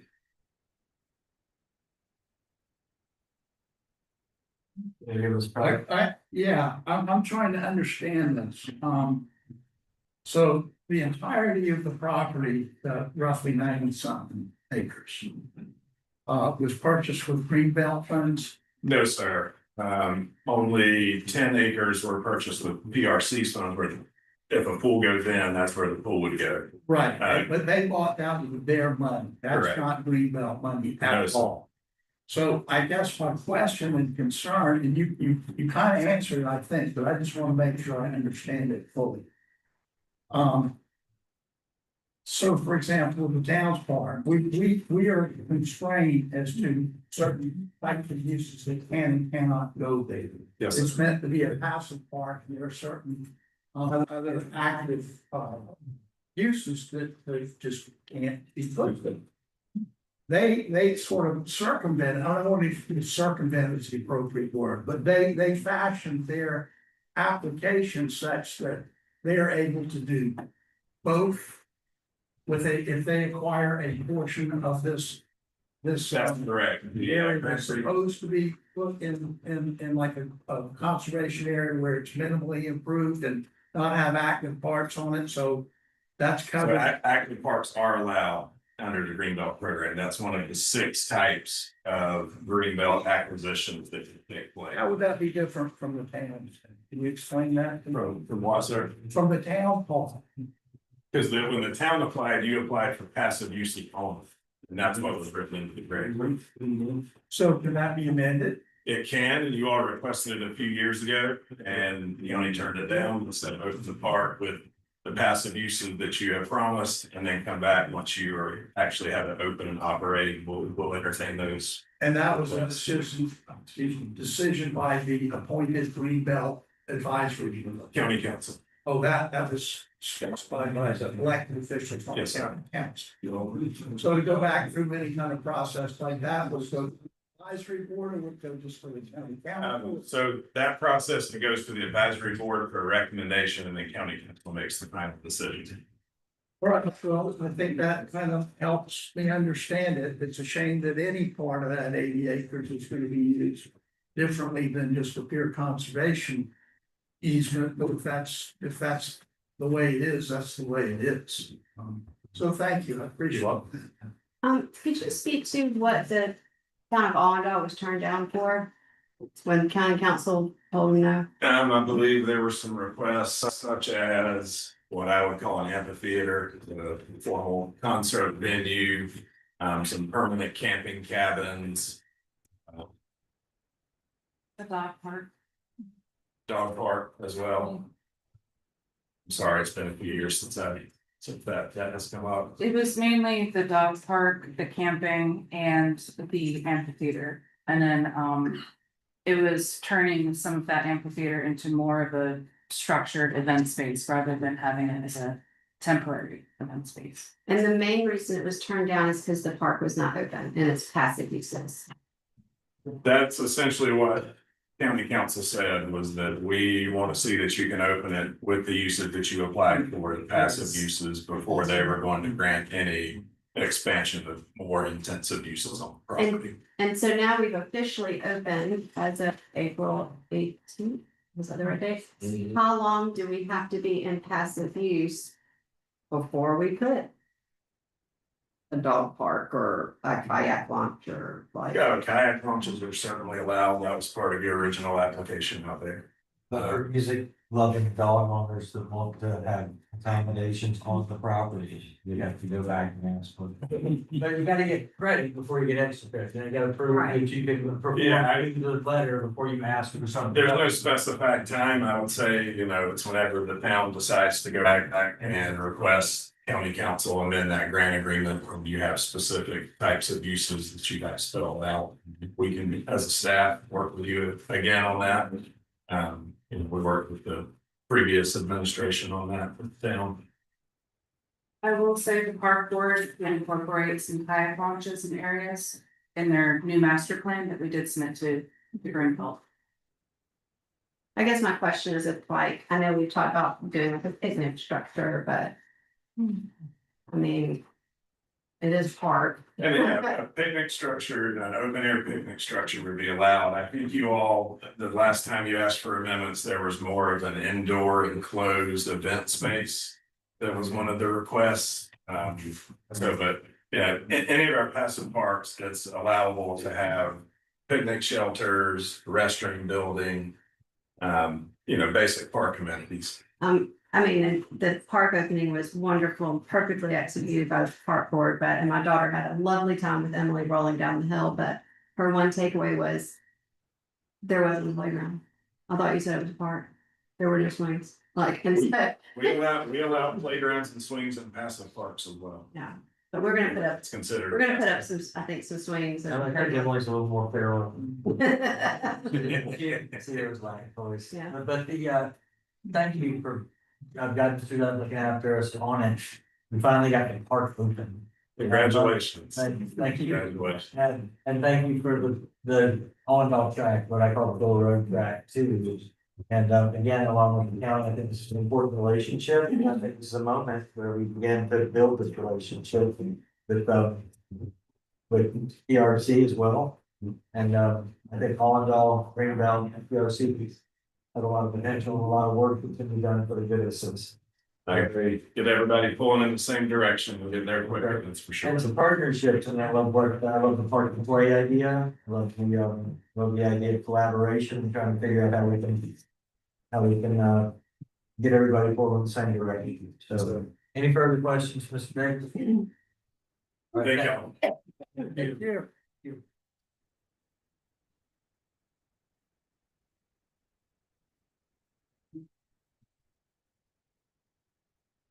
All right, gang, that moves us to so number 11. Public comments. I think the first name on the list for public comments is Tasha Connors, my sister's house. And she had a request for the town. Is Ms. Connors present? I think she left, and you all skipped over her. Or She left, you all skipped over her to speak to the guy about the princess. I didn't hear him skip over him. the published agenda I'm looking at, the presentation was number 10, and then public comment was number 11. Yeah, you had the public comment with the guy who did the presentation. He did the presentation, if I'm not, as I can understand it correctly. He did the presentation for the park, and then you all moved down to public comments. And I. You all added the green belt. Gentlemen. Exactly. That's what I. Yeah. No, bring So up that follow was- the part. That was, yeah, she drove from Rock Falls to here. I'm sorry, that is, sorry, maybe you can come back. Let's see, Miss, Andrea Frazier is on the list as well. Andrea Fraser, 7854 Gold Bay Drive, Ellisville. I just want to bring to the town's attention and to the public about the Bulls Bay Nature Festival, which is being held next Saturday. Seafood environmental, seafood designer, Friday, all day long, 8 to 5 for adults and kids. There's 31 activities that we have scheduled that start at 8 a.m. in the morning. There's also going to be, the pond out there was just stopped tonight by DNR. So we just like cool lots of fresh fish. Now,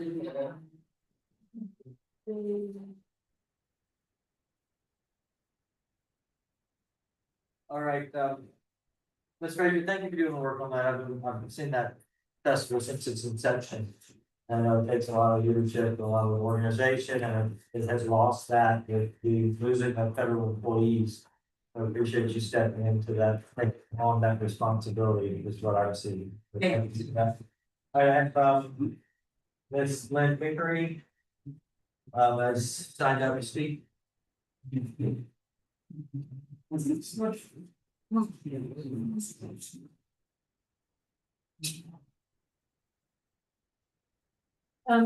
Vickery, 8470 Door Road. And on April 28th, I attended a Charleston County Council meeting to give comments on a proposed greenbelt purchase of 80 acres adjacent to a soon-to-be-built Charleston County Parks and Recreation public swimming pool. I'd like to read to you my comments to County Council and have my comments to both councils attached verbatim to the minutes of tonight's meeting. And on April 28th, I said to Charleston County Council, thank you for the opportunity to speak today. I learned about this project just yesterday through local news coverage. While I understand this is a county project on county-owned land, it sits within the town of Omaha and directly affects our residents, as well as everyone traveling through the area. The intersection of Garrett's Bridge Road and Highway 17 North is already under significant strain.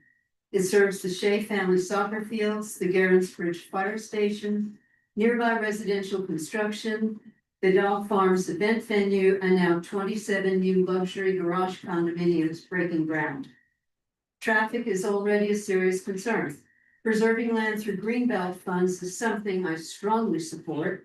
However, there's a meaningful difference between preserving open space and developing an active recreation complex with tennis courts, pickleball, disc golf, and other amenities. This use brings increased traffic, light pollution, maintenance costs, and environmental impact. Right now, the priority should be securing the land and taking a pause to fully evaluate the broader impact.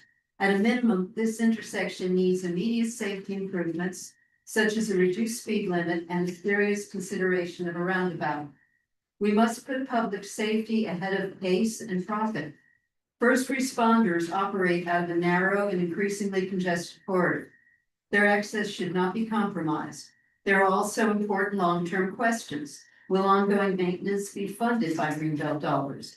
How will increased impervious surfaces and lighting affect the already stressed environment near the Francis Marion Forest, Cape Remain Wildlife Refuge, and the Wanda watershed? Who will truly benefit from these amenities? Will they be accessible to all residents, including children who need opportunities like swim programs, or primarily serve the incoming higher end development?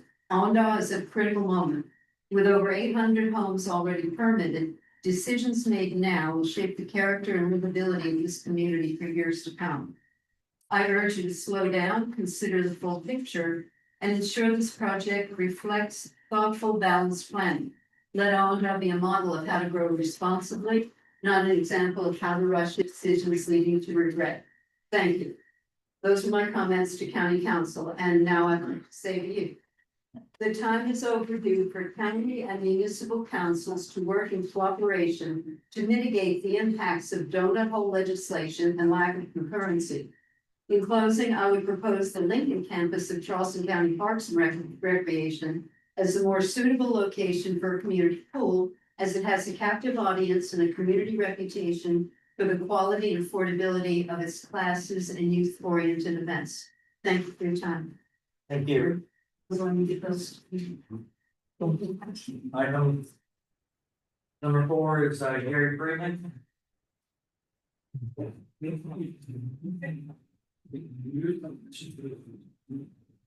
evening, I'm probably very brief. I think it's pretty. My name is Gary Freeman, I live at 7928 Pelican Bay Drive. I'm a practicing architect and my focus has been for the last 35 years on forensics, which is sort of like crime scene investigations and things like that. I do a lot of litigation support, primarily with problems with construction. So through my eyes, I cannot help but look at problems when I go up and down the street. Last month, when I approached the building for the town council meeting, immediately my eyes focused on the ramp out there, which I have since sent a letter to both the mayor and to Ms. Watkins. She may be going to address some things later this evening, and I'm anxious to hear what she has to say, but in my professional opinion, I found 4 problems, code violations with that ramp, which could place and will place, if we keep it as it is, the town in a very liable situation legally. Because even though the county has possibly permitted it, they are exempt from any kind of claim against the county for permitting something that is against the code. That has at least been my experience over my career, doing a lot of litigation support with attorneys. Many people come to me saying with their problem buildings, why can't we go back to the building official and have him correct this or sue the building official? They're exempt. So it's really upon the town's responsibility to have this corrected. I probably am correct in saying that some money, maybe not all, but some money has been spent on this. But in my opinion, most of it, if not all of that, is going to have to be completely torn down and redone. I will offer any help that the town has. As you can see, I think I've written a good bit of information here about code violations and so forth. But I'm just here to explain my concerns and especially concerns for the liability for the town and the council members. Thank you very much. Thank you, Mr. Freeman. So you received my response to your email. Yes. Very good. And I just need to understand that your main point, if the permitting office, the county permits the structure and the structure is built to their permit, then they're exempt, or if they permit it and it's not built to their permit. They're not responsible. I'm sorry, I mean, they are not responsible for the actual construction. They do have things that they focus on. And I would hope that maybe this letter could be given to the inspector as a bit of additional information, because I've cited chapter and verse in the code where there are the violations. Yeah. The thing that really stuck out to me immediately was the slope. A handicap ramp to meet ADA requirements, of which we've had since the 80s, have a minimum or a maximum slope, and it far exceeds that. I measured it and provided the proof for that. But it's not only that, there's the width of it and one thing after another. So if someone were to have an accident on that ramp and they brought a suit against the town because it was on their property, you have no recourse to go back to the county, even though they inspected it and provided a certificate or an inspection report. So the county can issue the permit, inspect the finished product and approve them. Still be wrong? And Yes. and Yes. And it happens all the time. I do construction defect work. There are so many code violations in people's houses that the inspector signed off on, and then 3 years later, they have to rip it all out and redo it again. This lawyer's involved. No comment, there's a missing piece here. There's an engineer of record who designed it. And we don't have that person an engineer drawing. on this project. I'm guessing, I'm not trying to put words or whatever, but I'm guessing that perhaps someone said, we need to rebuild this ramp and move it away from the panels. And so someone came in, there's a permit right outside the wall here, I saw it when I came in tonight, and they were given the contract to do that work. All that I do is look over the shoulders a lot of times of contractors' work that is faulty. And try to, correct it. And try to educate client on what the problems are. They always come to me and say, well, why can't we go to county or whatever the municipality is, and you can't, I'm assuming you're agreeing with me here, so. I agree with you. I hear that all the time. What good? I would say that we can have further discussions during my staff report. Thank you, Mr. Green, thank you, Mr. Green, thank you. Sure, thank you. Looking after us. Yeah. All right, that includes public comments. Moving to number 12, the report from town departments, boards and commissions, and we start with the Municipal Park Foundation Board. Good evening. Hello. Thank you for your time and your business. Number one, our good funding, we had April 18th. Saw a lot of faces out there. Thank you for the support. I'd like one moment. Thank you. Did you have a ribbon cutting? We did, we opened that part. We gotta get this one out. Yeah. We do not do an official head count, but we think around 50. You guys can shoot on that number if you think, but I think went really well. Also, in your packet tonight, you saw a detailed list of our expenses. You guys approved $2,000 for us to put this ribbon cutting on. We came in at $1,165.50. So we did it under budget. Thank you. Next item. Yeah, so just real quick, so in July of 2026, we do have 3 seats opening. In June of 2026, we are actually according to the ordinance, we are actually going to revote on the vice chair and the chair.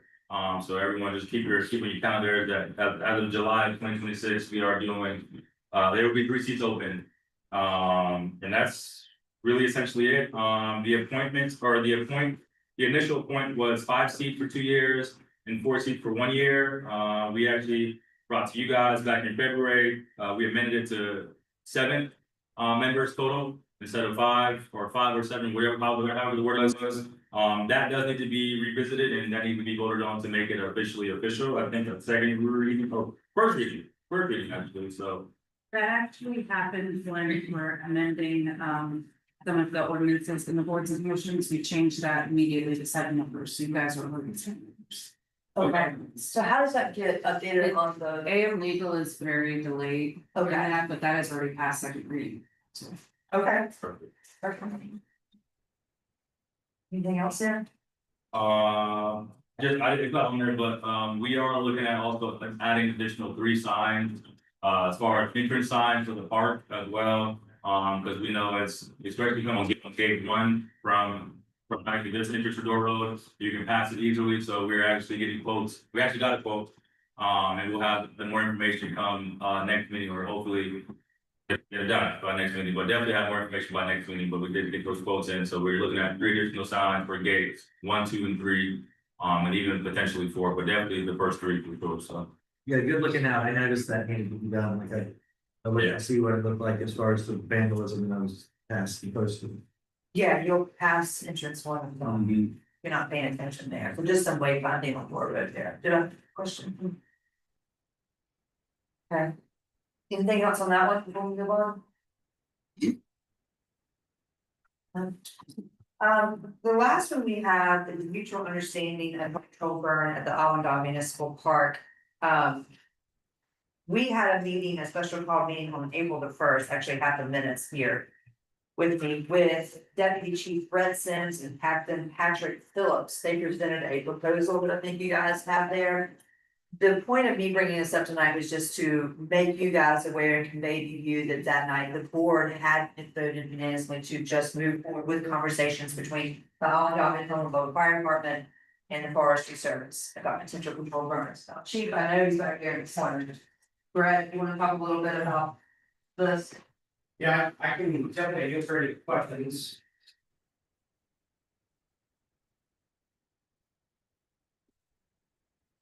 Good evening, Mr. Mayor, council and staff. So we came forth to the park board on April about the proposed plan. Did y'all all receive a copy of that? Okay, so ultimately, the fire department wanted to create a symbiotic relationship with both the park board and the town. To better prepare the ecosystem out there, because there is a lot of risk within that ecosystem, as well as the neighboring communities that are within that border on Norwood. And then also it creates better training for your firefighters. We recently hosted an exercise that I believe was held in March, don't quote me on that, where we had first responders throughout the area that were able to come out. We were able to teach responders all the way from City of Charleston, James Island, Lincolnville, how to mitigate wildland fire. So that's your fire department leading the way. But it also creates more opportunity for that fire department to assist the town in managing that property and making sure that it's a biodiverse ecosystem that is also safe for the citizens who are going to enjoy it. That's my basic nuts and bolts, and I can take any questions if not, so I accept that. Gil Burn is a active training, or is that, have you been having the friends as the land organization, reclamation conservancy, and like burning is free? No, burning's not free, and so that's where it is a symbiotic relationship, and that allows the exposure for these responders that do not get enough time burning if they're not working with TNC on a regular basis. So it's not free. There are some parts that we talked to the park board of, obviously, if we were going in there to assist with cutting trails, etc., that not all of our equipment is going to be capable of doing that. This is part of a big plan, but as far as the burn, for y'all, it'll be free. It's not costing you anything. We pay our firefighters to be here for 48 hours at a time. And what better way for them to utilize that time than to be able to not only do patrol burns, but also learn about additional behavior underneath the management of training and experience. Wow. So That would be my concern too, is if it burns too hot, then it's detrimental. Correct, yes. Absolutely. Absolutely, and we have that, we have two certified prescribed fire managers, we've also had lengthy discussions with our FMO here in Great Samaritan. And then also, we just changed FMOs for South Carolina Forestry Commission, we've got a new one, so we'll be having those conversations with them as well. Yeah, I will add, I did talk with the forestry service and they were very interested in even contributing their services too, as this does about Francis Marion. Yes, correct. To work together with Allendale and Collinville, because the other gentleman who's with the fire department was also trained by the forestry service in controlled burns. And he works for the forestry service as well, so I know who you talk to, but people that are FMOs, so that would be that relationship. Just to clarify, are we talking about the Forest Service or Forestry Commission? All the above. They're All of them. okay. Yeah, that border that we showed with Francis and the critical, to make sure you got pretty critical. And there's a lot of Bay Area in there as well too, that you can't get mechanical control over, so it's definitely by hand. Which presents a challenge in itself, that if it were to get in that area, the Forest Service doesn't have a burn plan for any of that area that borders your property, which should be a concern, right? Because that means that it hasn't been treated in God knows how long. So with that plan and with that map, creating different cycles over a 3-year cycle, to create a biodiverse area. Some of that is dormant burning that occurs in the late fall. Some of that is new growth burning that occurs in the spring after January. None of that is done during bald eagle nesting, even to restate that. And by doing this, you're actually creating a better environment for those bald eagles to stay there for hopefully generations to come. Has the Forest Service biologist been involved in this discussion? The Forest Service biologist, no. No. No. Okay, I think my concern would be like maybe continuing this discussion with the Forest Service and asking the biologist to assess. Either having a burn plan in conjunction with them and making sure that the Service biologist assesses the ecosystem. But thank you so much for, it's a good thing. Yeah, the fires did, and it'd be, so you've been I just want to make sure we have, the ecosystem and what wildlife we may have there thoroughly assessed, so. Yes, ma'am. People else?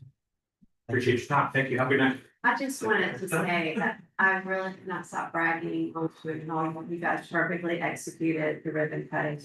We had representatives from our previous park board, Carlton County, we had our state representative here. Had a representative from Secretary Scott's office.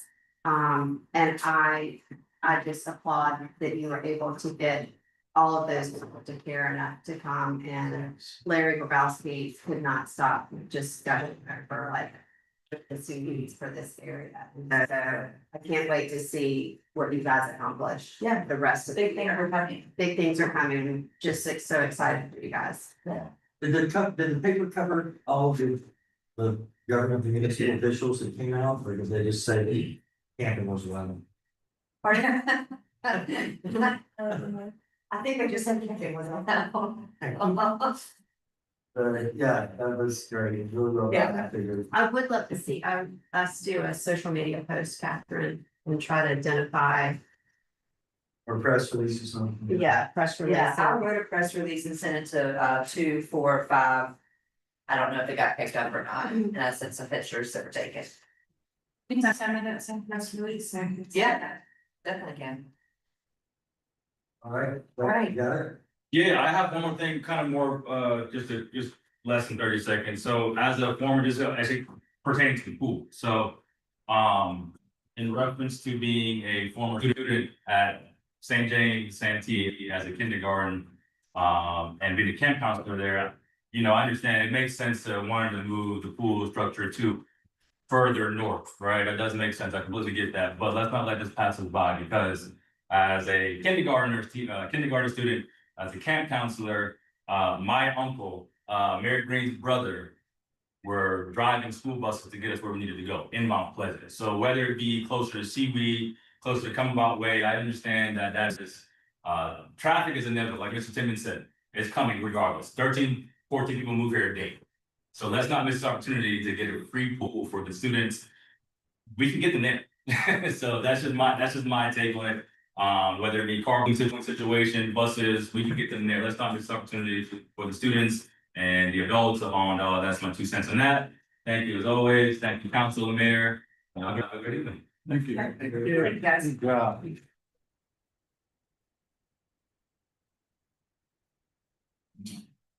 All right, looks like we're up to the planning. Do we have anybody here that's an expert on planning that could address the council? Is anybody, We have an expert planning. I think that we provide a planning expert. More planner than. Good evening, council and members of the public that are still here. For y'all that don't know me, I'm Daniel O'Hara, I'm the town planner. I'll start very quickly with our Board of Zoning Appeals. There's no report, they did not meet in April, nor did they meet this month of May. We haven't gotten any requests for any Board of Zoning Appeals hearings. Moving on to the Planning Commission, they're set to meet next Monday. Staff provided to you tonight the first reading version to officially change their meeting times from the third Monday of the month to the second. The last planning commission meeting, the commission took up a discussion on residential zoning districts as shown in the future land use map. And as recommended by the comprehensive plan with a few variations, final recommendation from the planning commission should be coming out in July. So they'll be continuing that discussion tonight, likely with final recommendation in July or June.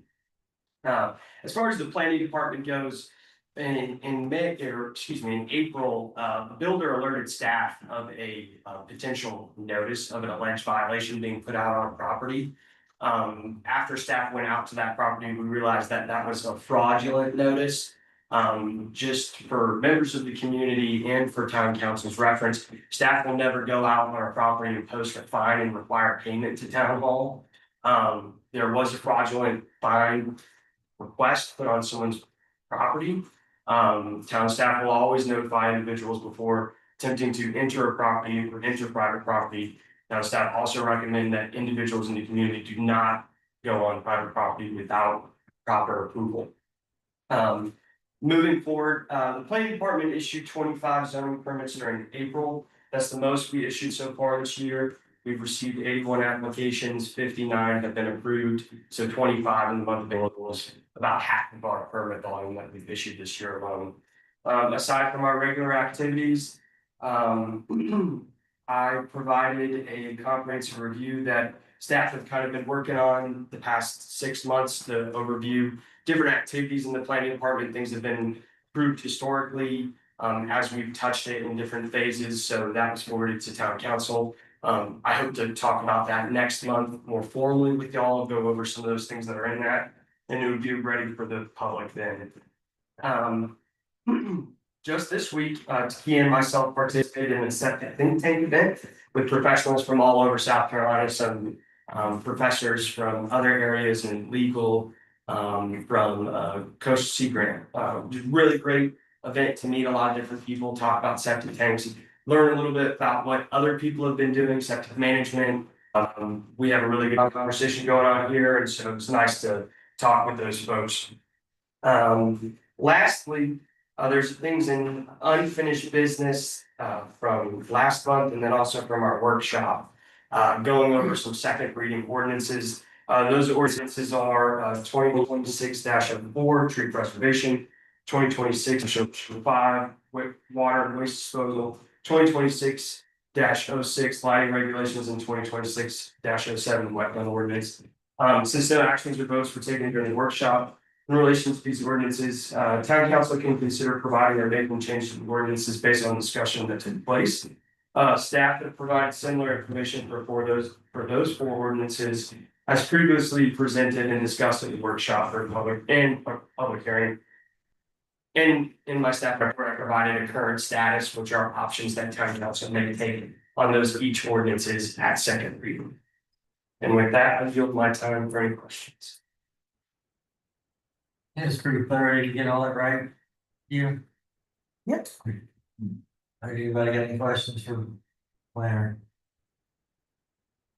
All right, hey, thanks for what you're doing, man, we appreciate you, we're grateful that you're on the case. Yeah.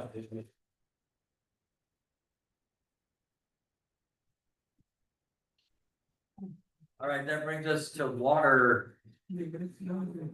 Thank you. I'll be presenting the water staff reports included in the council agenda packets. We have 2 items to update. The smelly water. So according to the National Weather Service, Charleston County is currently experiencing, and still are, with all of the rains, extreme drought conditions.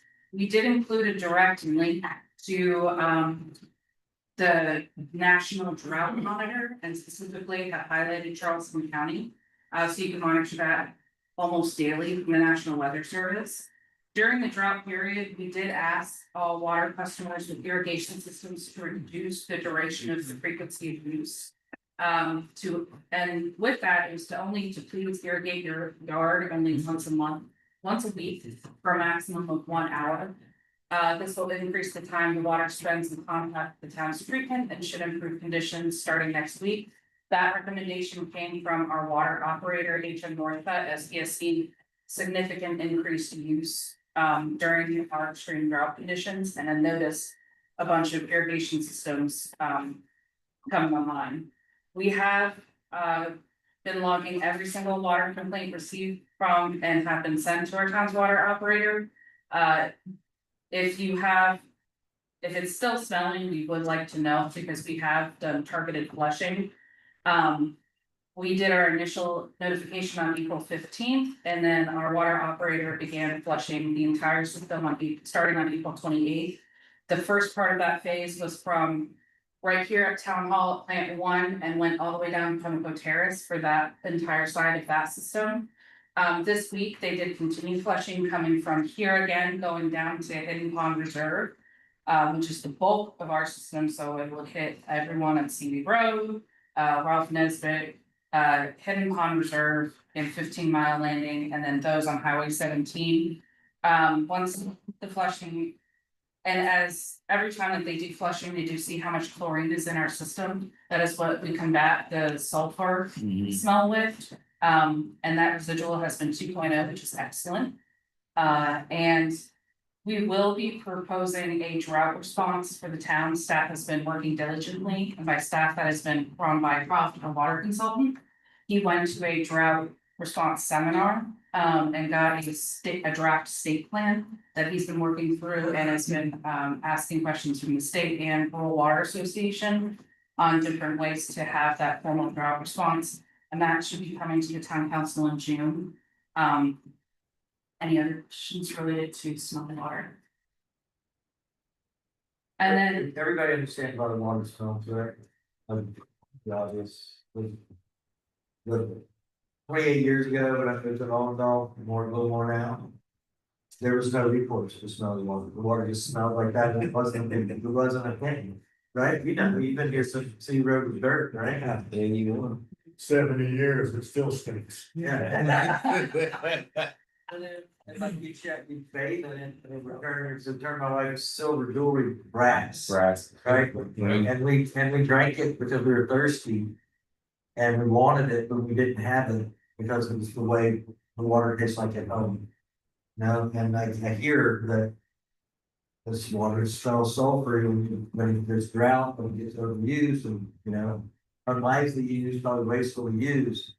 But that's just what I wanted to say about the water. You know, it's just like, calm down. We're trying our best, but I mean, Allendale, the water in Allendale was like that before we got here. You know, it's still like that. I don't want to make anybody upset or anything like that, but welcome to Allendale. I will add that it is a cosmetic issue according to the EPA, so it is still safe to drink.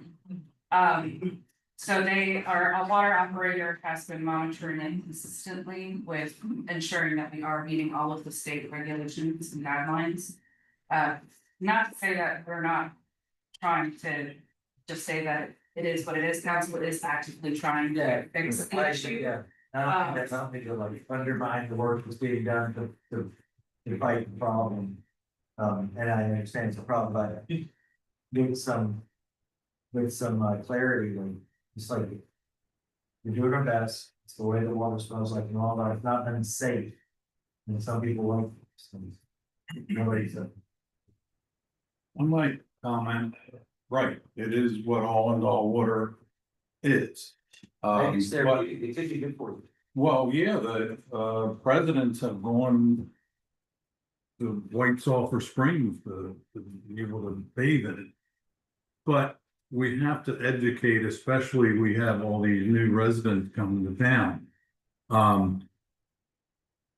I had a resident approach me, she just moved into Hidden Lakes, Hidden Ponds, right by.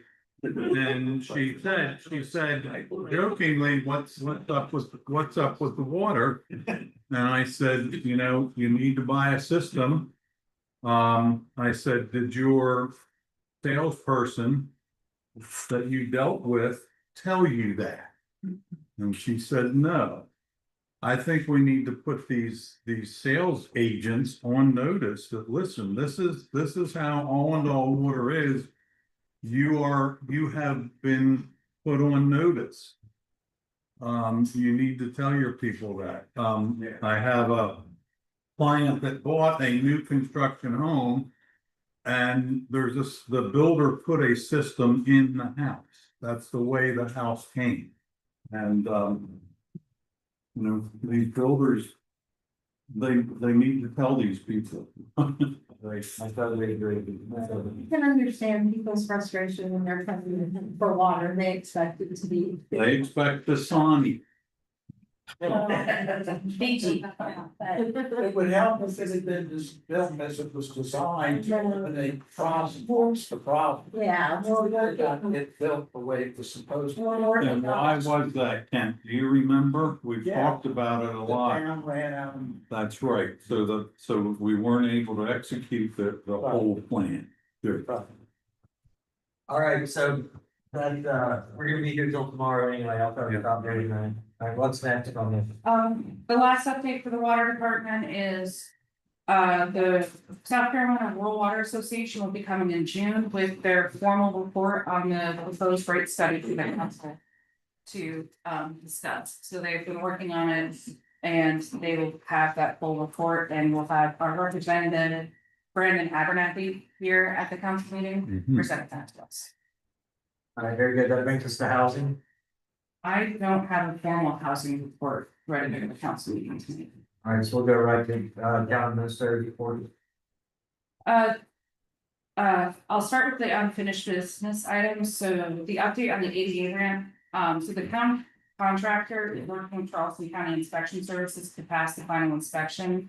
To date, so the ramp has not passed the final inspection, the inspector has noted multiple issues that need to be fixed. Until that ramp passes this final inspection, we have not processed any payments related to the ramp.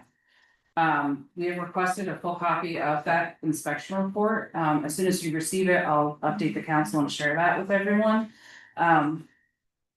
Until the ramp passes that final inspection and it's all cleared to go, the ADA porta potty has still been at the corner of Town Hall to remain in compliance with ADA regulations. A copy of that report that we did receive from Mr. Freeman was also forwarded to our legal counsel as well, just in case anything. Has it been given to the inspector too? We should do that. You can send that immediately. I thought that was a good idea. I'll But send that was given by Mr. Freeman, who is a professional. But he's not the professional of record for this project. Correct? Citizen, That's right. sorry. Yeah. Do gooder, yeah. Are you Okay. retired?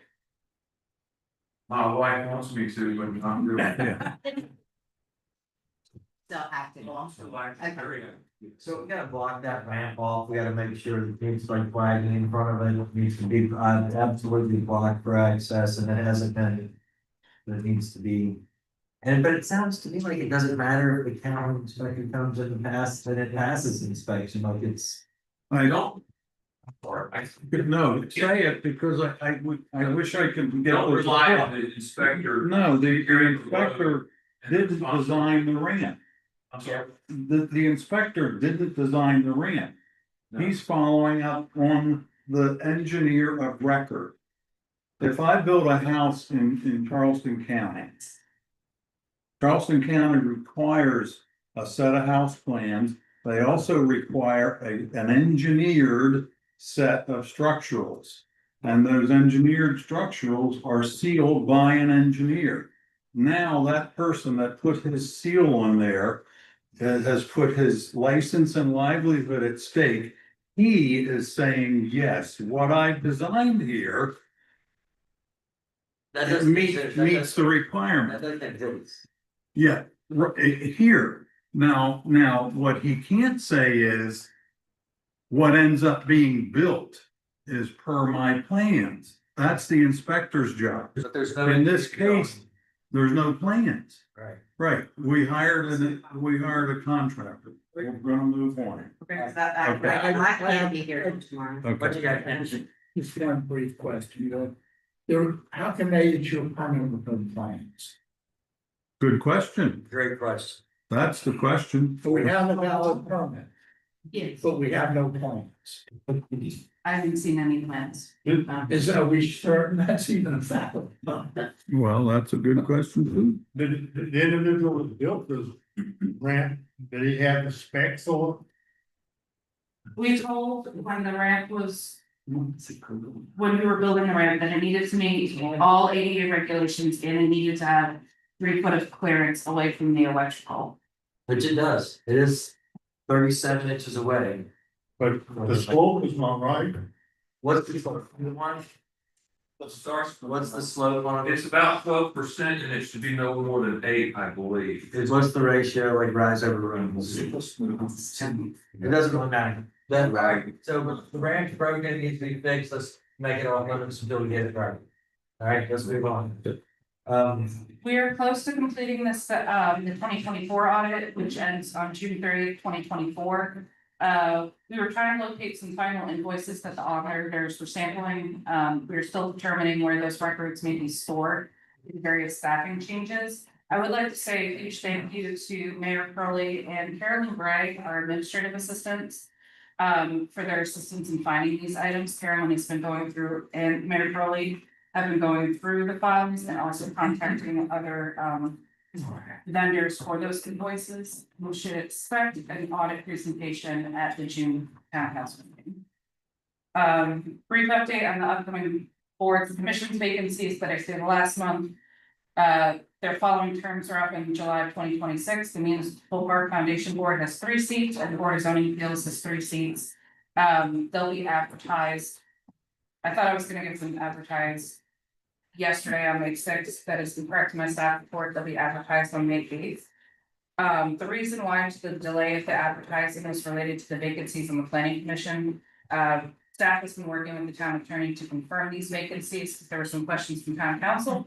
Once those are confirmed, we will update the advertisement to include these vacancies if advised by legal counsel.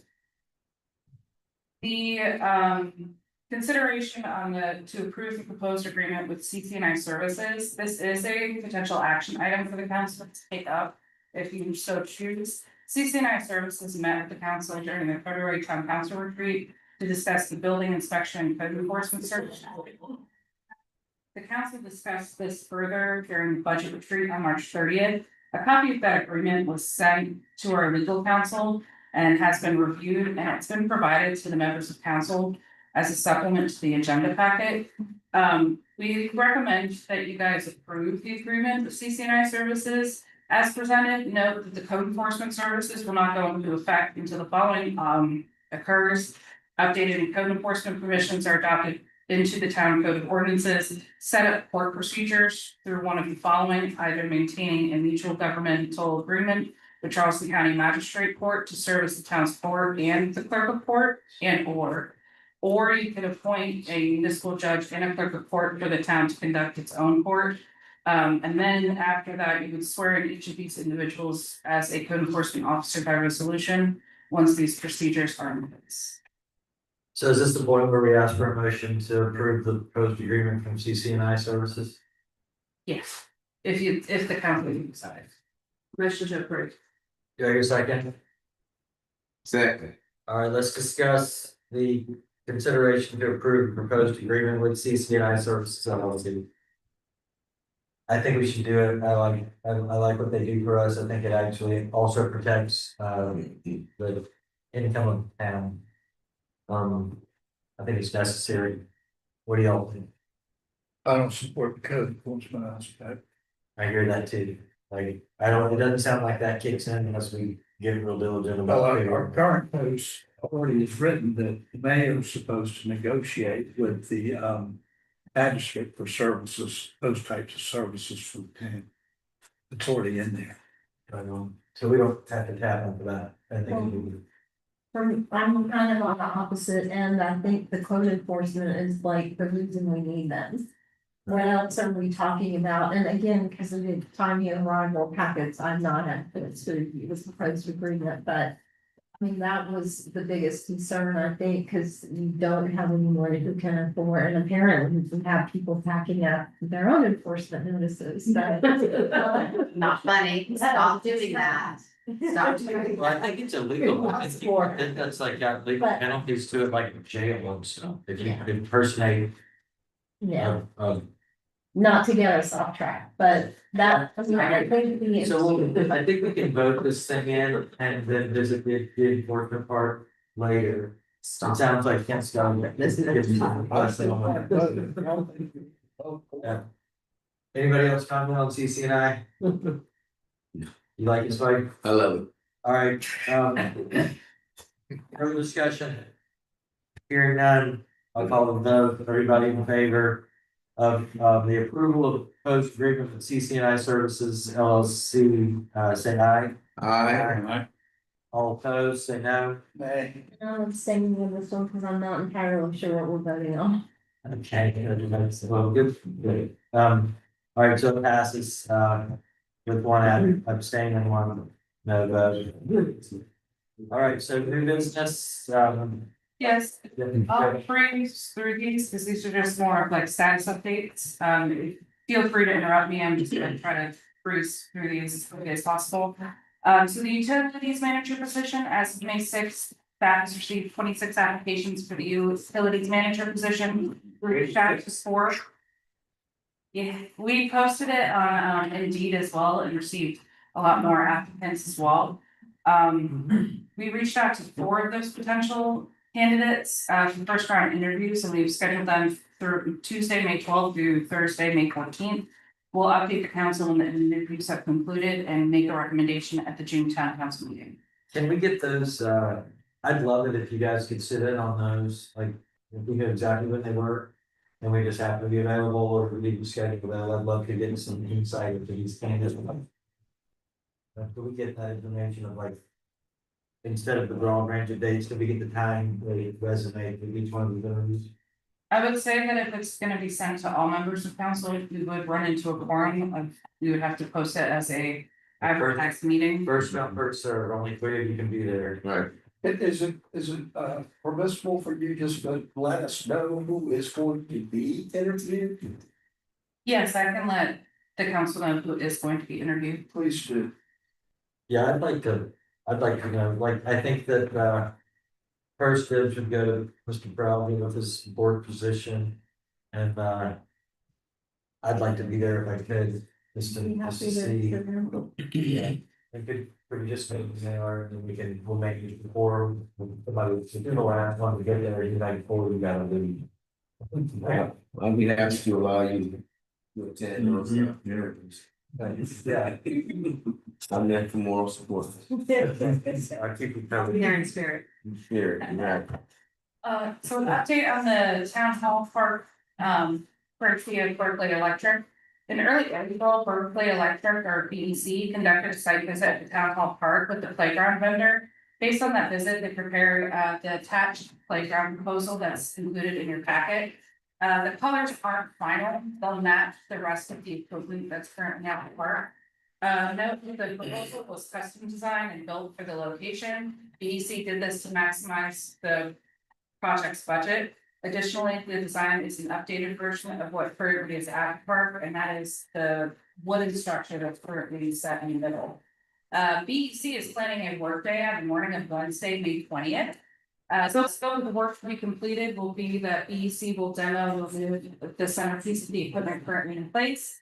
They'll also work throughout the week, and when they install the equipment, to spread that playground mulch and possibly perform other cleanups such as retaining the benches on this day. And at the request, if anybody would like to have like a volunteer day alongside work being conducted, this could be cleaning up debris, pressure washing, or helping cleaning, please welcome the community.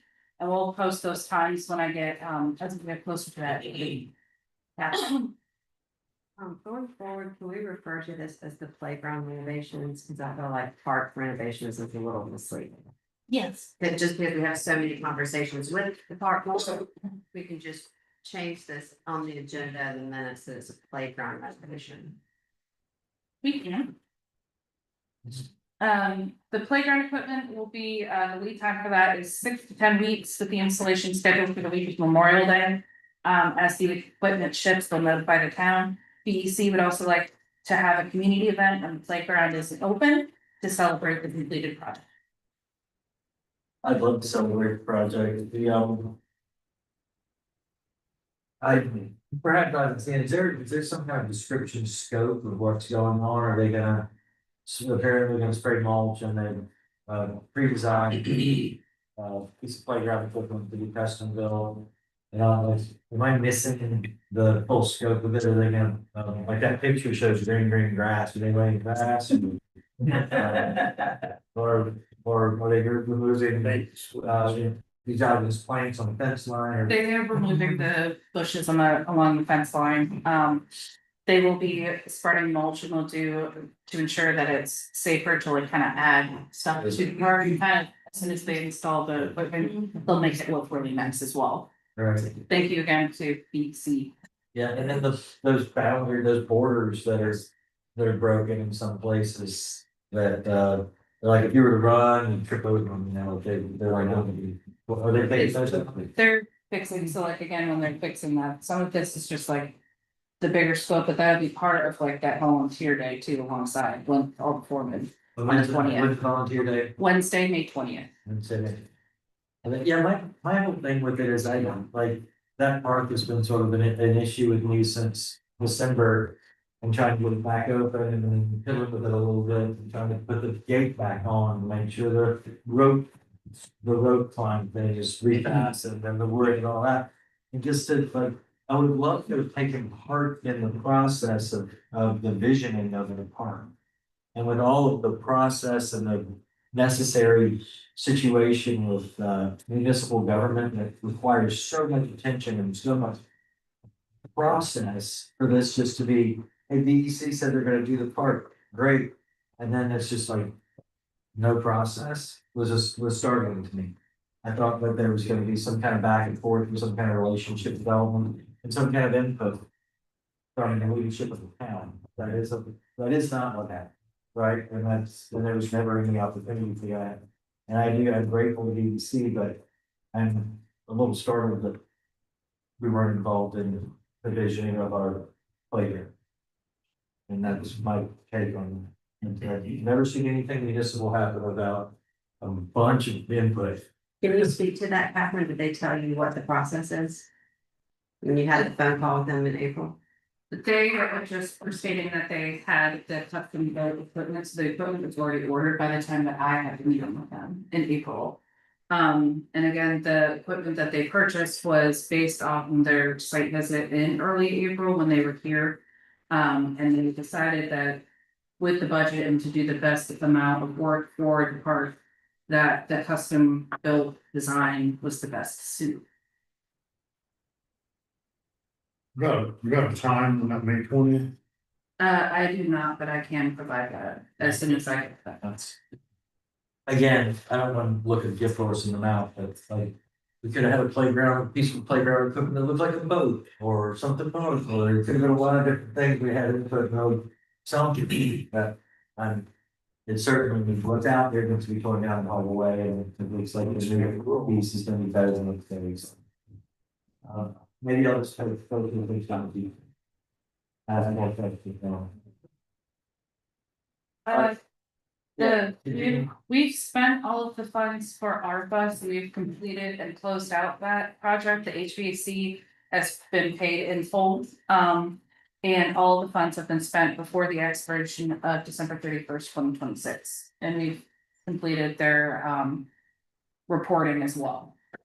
We're just waiting on the feds to give us the closeout reporting. And lastly, to echo Ms. Frazier's comments, the Bulls Bay Nature Festival is going to be on May 16th. And it's going to be from 8 AM to 5 PM at the Simi Nature Center. It's going to be a very fun time. Last year was my first year attending, and I plan to attend again. That's all I have. All right, thank you. Council report, Ms. Helms. I'm only gonna talk about item number one, and I'll make it brief. Last year at a municipal meeting that was in Hilton Head, they introduced a grant process for ideas that towns had to fulfill needs. We did not have our ducks in a row, so we were not able to apply, but I've not stopped thinking about the opportunity, and so I called our representative, and she felt that it was a strong project and would be given serious consideration because of the playground. I would like to see something other than a porta potty. And so while we were here, I'd like to see something more than a porta potty because the playground would be used on weekends. Hopefully, when town hall is closed or holidays or, and so while we were here for the procurement meeting, I asked, Mr. Timmons and, Mr. Cole, if they thought I was completely out of my mind about trying to figure out how to use this back corner to create an ADA bathroom. I'm probably still completely out of my mind, but I would love to, if there are anyone local in the community that is an engineer, we'll have to figure out something with the septic, as Mr. Timmons pointed out, like it's gotta go downhill to work. But I want this building to be accommodating for people when we're in council meetings. I want it to be accommodating for when a mom is here and needs to change a diaper. or a kid needs to go to the potty. And I know the little boys use the trees, like, and that. They better not. But Sorry, also. but because council chamber does not have a bathroom, because the playground does not have sufficient facilities. And because we could address a need with the ADA, she thinks it would be a very, very viable project. But it would be best if we already had engineering projects, like we had already done enough work. They like shovel-ready projects. And so I don't know if anyone else has an idea for something like that. It's basically an impact, having an impact on where there's a need in the community. So, but that was my idea. I would gladly support someone else's if they had something that would address a need. I thought we had a restroom outside here. On the backside of this building, it's not a restroom. It used to be. And then when they did Bill's office, that kind of went away. Oh, okay. But it's not. I knew it was outside. Dan's office. I knew it was outside. This should be something open all the time. I'll go into the details after, because I don't want to prolong this meeting, but I can show you my design idea. I think that's super interesting, if there once was a working restroom. There was one. So that means plumbing exists and slope exists, there's something that goes to the existing septic tank. I like how we're all looking at it.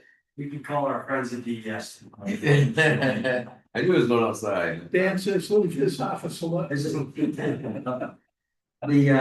that is interesting, and I think it's a great idea. And I think that having that playground without a bathroom is not a great idea. Not a great idea. But a solution to it is, and we do have room back there, I love the idea of this being, eventually I'd love to have this as a community space that has amenities and use it, you know, and part of our farmers market concept that happening here.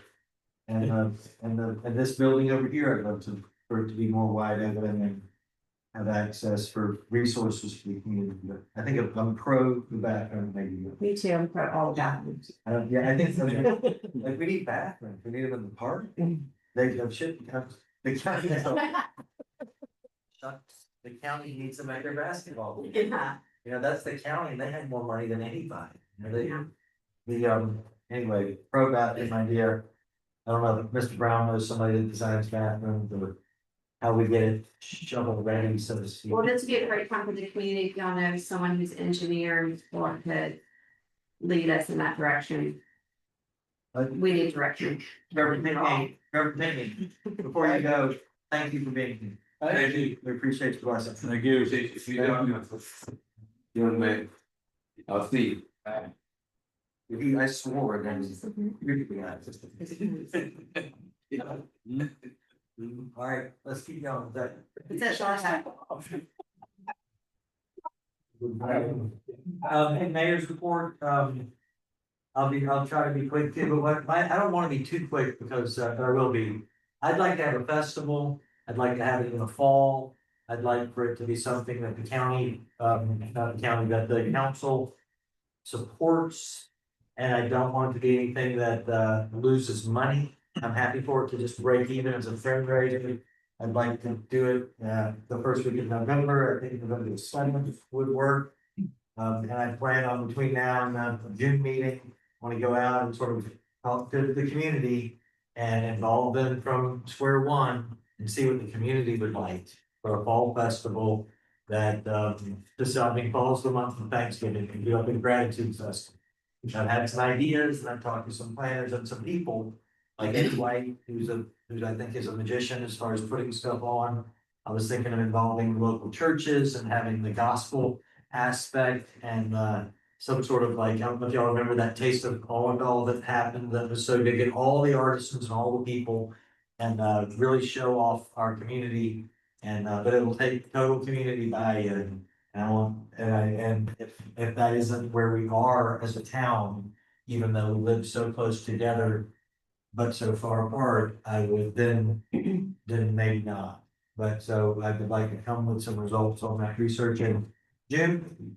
And I know we budgeted for up to 4 festivals, I think. And November 7th, I'd love to put one on that everybody in Onondaga would be happy to come and take part in gospel and roots, music and food and, activities for the kids, artisans, like farmers market style. And, you know, whatever, looks like games and creative things. So that's what I'll be looking into that to see if I can convince you guys that it's a good idea. So that's the. Oh, the other thing about it, all I wanted to tell you, I got some feedback from the Southern Environmental Law Project that was here, or the South Carolina Environmental Law Project, as well as Waterkeeper. They came and talked to us when we were doing the ordinance day, and this is what they had to say.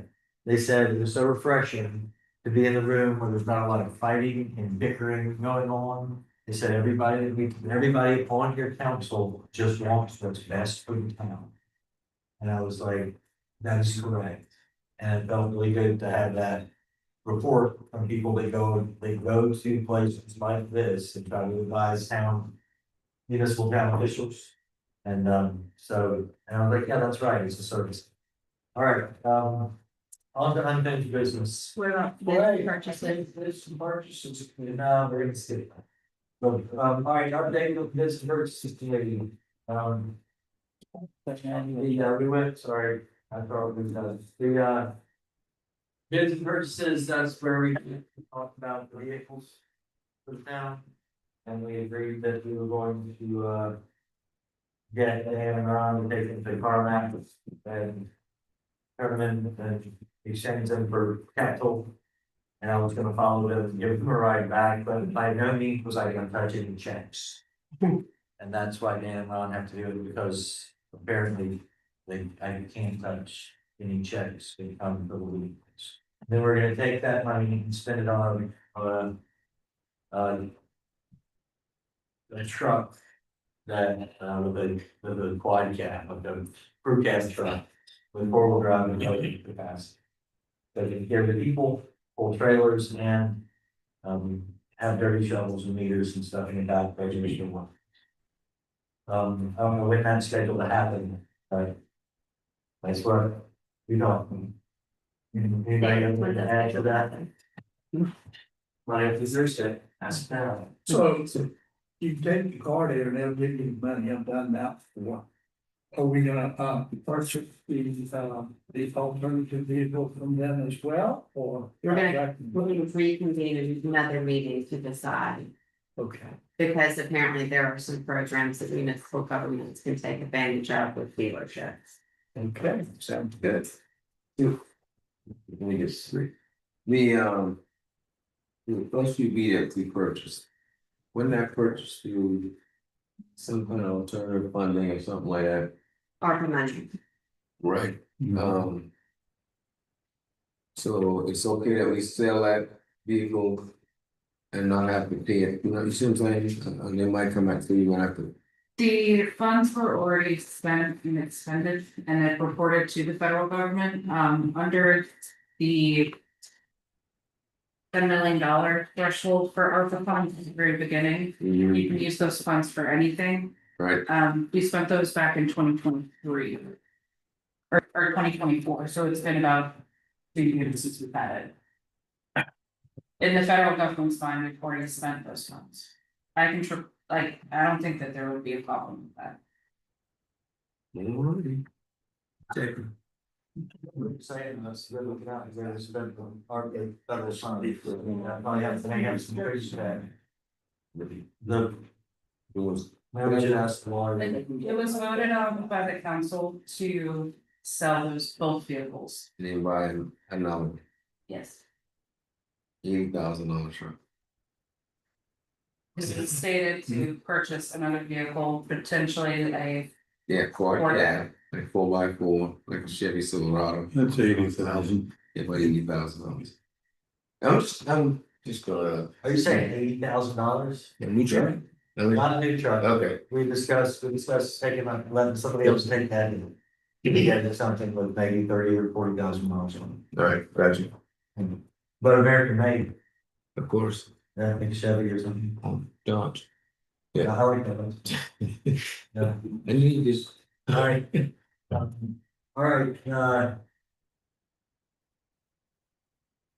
So is enough, we've done that, everybody got their full throw on that. Right now, can we move on to finished business? Okay, good, so, A on unfinished business is ordinance 2025-45, and such no action to be taken. So can we skip it to D? Yes. Like the D, it's deferred second reading item. Yes.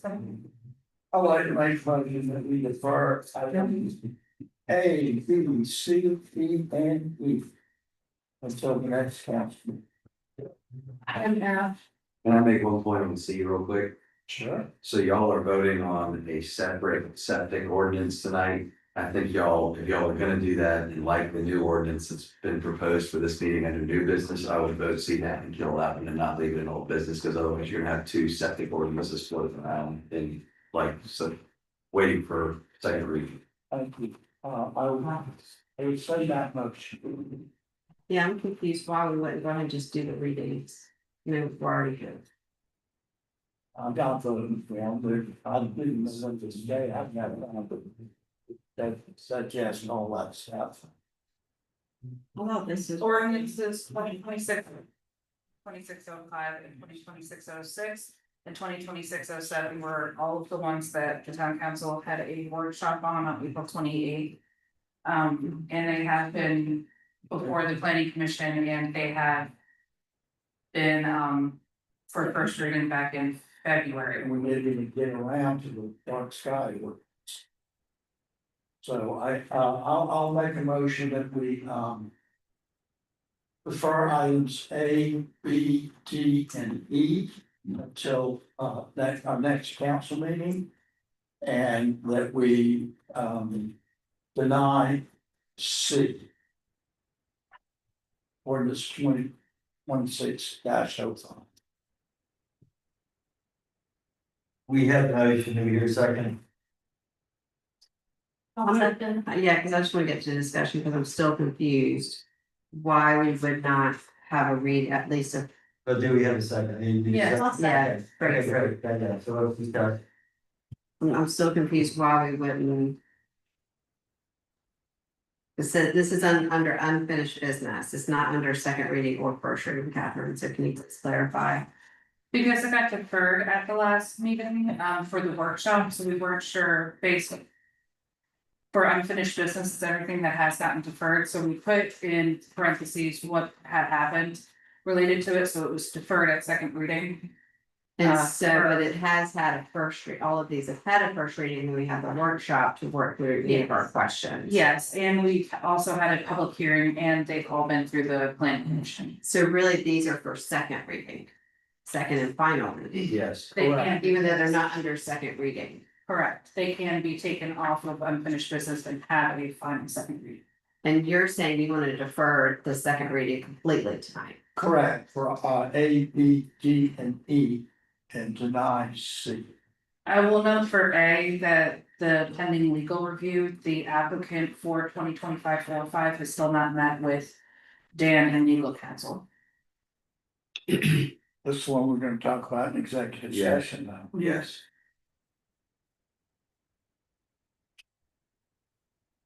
I'm not really sure how to direct this, see what y'all with, I guess I'm just confused. We did a workshop so that everybody could get up to speed, and why are you not gonna do the final?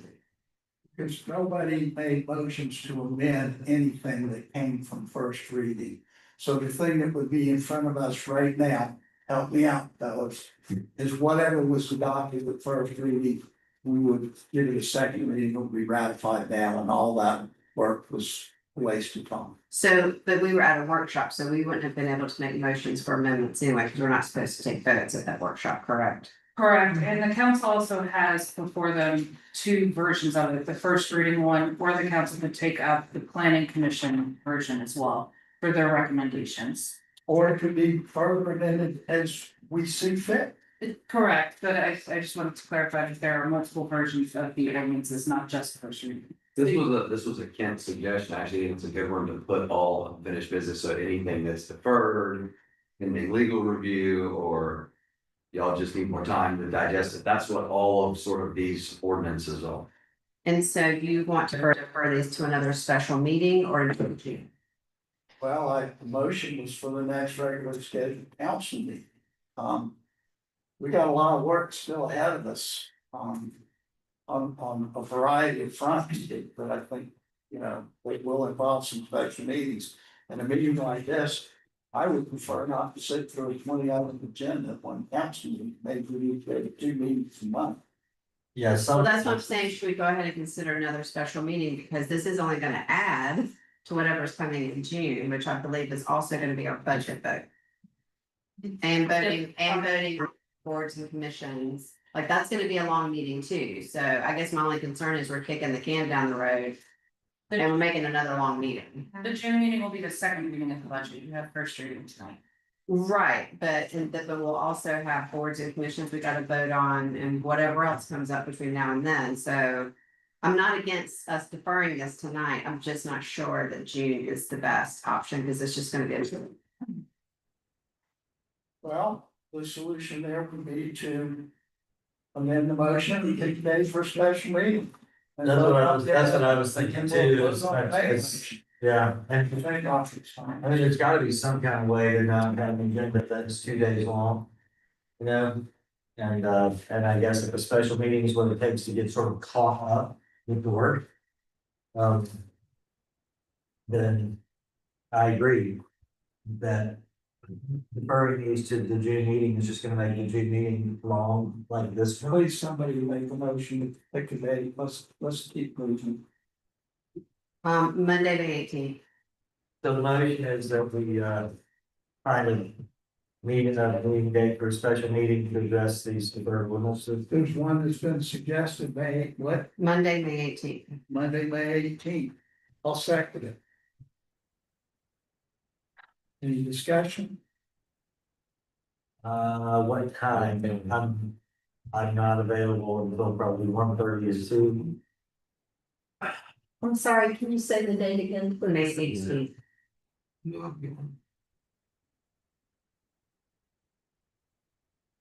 You working? Yeah, I'll be at work unless it's later on in the afternoon, unless it's like 7 o'clock.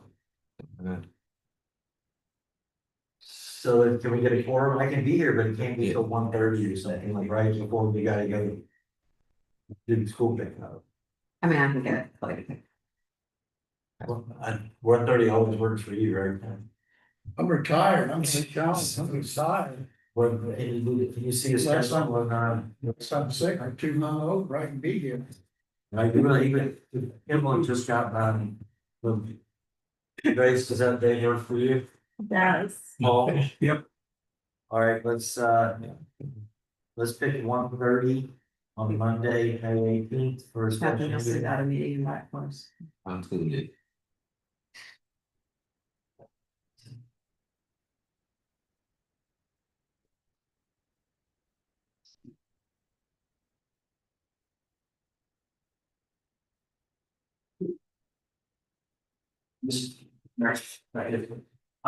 If there are particular edits or revisions that town council would like to see incorporated in any of those ordinances, please forward them to staff and I can make them available at that meeting. It will be a quick turnaround, but I appreciate prompt edits or concerns with any one of those ordinances, so we can have that meeting. So we have first read now, and then they've been revised, right? And so we're looking at 2 versions, not just the first reading version, so they've already been revised, have they been revised since after we talked about it at the special meeting? No. And that's why we have to defer, because we did all the work and didn't do all the work. We didn't change them. Right. From what we did. Talked about it. We didn't even get the one. Exactly. And we didn't get to the dark sky, so that also needs to be on the agenda for the special meeting. So when is it, what day? May 18th at 1:30, and that is Monday, May 18th.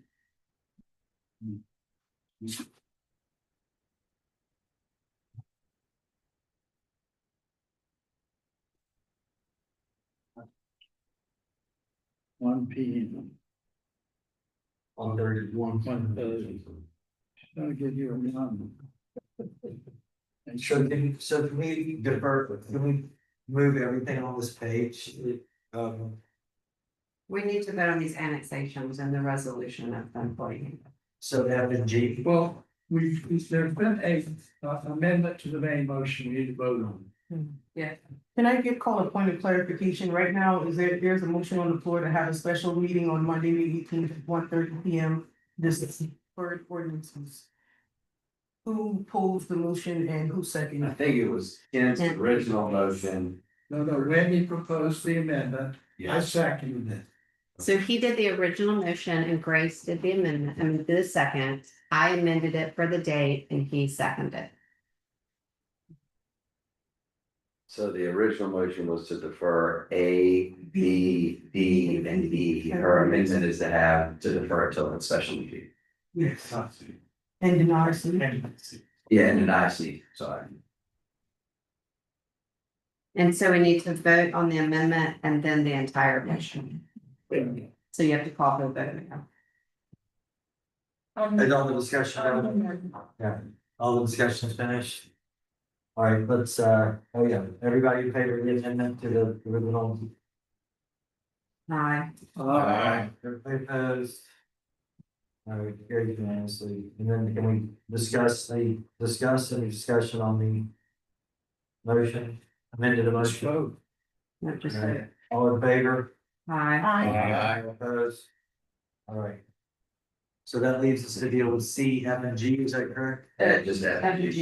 All right, so we have ordinance 2026-08 annexation ordinance using the 100% petition method of the tax map number 629-00-00-059 Group Straw Hill Road. I move for second reading. Have a motion, is there a second? Second. Discussion? All in favor? Aye. All opposed? Unanimous. G, resolution 2025-04, resolution to adopt new updated employee handbook for the town of Allendale, South Carolina. Is there a motion? Motion to approve. Second. Any discussion? All in favor? Aye. All opposed? We'll move this to number 17, the ordinance is for second reading. You'll find the page 200 in your. Ordinance 2026-11, an ordinance of the town of Allendale, South Carolina to amend title 15 land uses, chapter 153, zoning code, section 153.009, definitions to include the definition of structure. Motion to approve. Second. Discussion. All in favor? Aye. All opposed? All right, ordinance 2026-12, annexation ordinance using 100% completion method of tax map number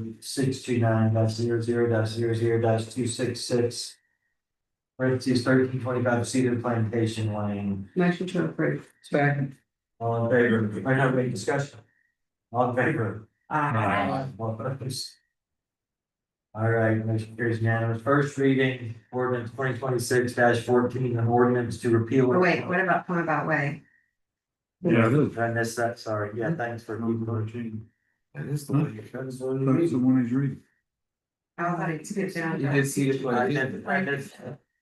We said first reading, and this is the second reading. Sorry, ordinance 2026-13, annexation ordinance using the 100% petition method of tax map number 664-00-00-009. The address is 6478 Come About Lane. Motion to approve. Second. Discussion. All in favor? Aye. All opposed? Unanimous. Now to first reading, you're right, I skipped that one again. Ordinance 2026-14, an ordinance to repeal and replace chapter 34 finance and revenue for the town of Allendale, South Carolina. Motion to approve. Second. Any discussion? All in favor? Aye. Opposed? Unanimous. Ordinance 2026-15, an ordinance to amend chapter 30 general provisions, subsection 30.090 to separate the financial responsibilities from the clerk position and to create a new position under subsection 30.093 treasurer to define the treasurer's duty. Motion to approve. Second. All, discussion? All in favor? Aye. All opposed? Unanimous. Ordinance 2026-16, an ordinance of the town of Longville, South Carolina to amend Title III, Administration, Chapter 32, Boards and Commissions, subsection 32.01, Planning Commission to change the monthly meeting from the third to the second Monday of the month. Motion to approve. Any discussion? All in favor? Aye. Opposed? I would like to make a point of clarification on ordinance 2026-08. That was an ordinance for first reading, not second reading, so it'll be back on your agenda next month. Because it was deferred at the February town council meeting for first reading. I just wanted to make that clarification for the audience. Yes, and that's for Berkshire over that. Yes, because it was the motion set to approve for second reading, but it was never approved for first reading. So the council will clarify that it is for first readings. All right, copy, good. You're looking out, You're on number 4. ordinance 2026-17, ordinance to amend chapter 153 zoning code, subsection 153.027. R residential to increase the minimum lot size in the residential zoning district. Motion to approve. Discussion. All in favor? Aye. All opposed? 5, ordinance 2026-18, an ordinance to amend chapter 153 zoning code, subject 153.026, AG agricultural general to increase minimum lot size in the agricultural general zoning district. Motion to approve. Second. Discussion. All in favor? Aye. All opposed? Another unanimous, back to back. Ordinances 2026-19, ordinance to amend the subdivision regulation division of chapter 153 zoning code of the town of Allendale Code of Ordinances. Subsection 153.305 zoning district pertaining to water supply and sewage disposal. Motion to approve. Second. Discussion. All in favor? Aye. All opposed? Moving on, ordinance 2026-20, an ordinance to adopt the 2026-2027 fiscal year general fund budget for the town of Allendale, South Carolina, starting July 1st, 2026, and ending July 30th, 2027. Motion to approve. Second. Discussion? All in favor? Aye. All opposed? Very good. Ordinance 2026-21, an ordinance to adopt the 2026-2027 fiscal year water fund budget for the town of Allendale, South Carolina, starting July 1st, 2026, and ending June 30th, 2027. Motion to approve. Second. Discussion? All in favor? Aye. All opposed?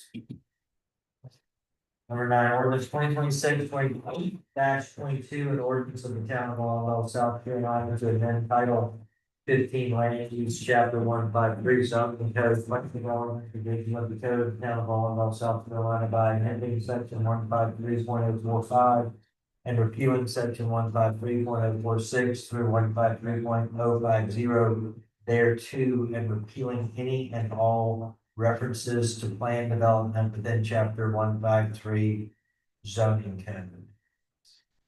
Motion to approve. Second. Discussion. All in favor? Aye. Opposed? Other business items. All right, looks like we got executive session according to South Carolina Code section 30-4-7082 to discuss matters covered by the attorney-client privilege concerning pending litigation, active with Colby J. Griffin versus the town of Allendale 2026-CP-10-301-858. Upon returning to regular session, council may take action on matters discussed in executive session. Motion to approve. Our motion to move into executive session. All in favor? Aye. All opposed? All right, Jack, we're in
All right.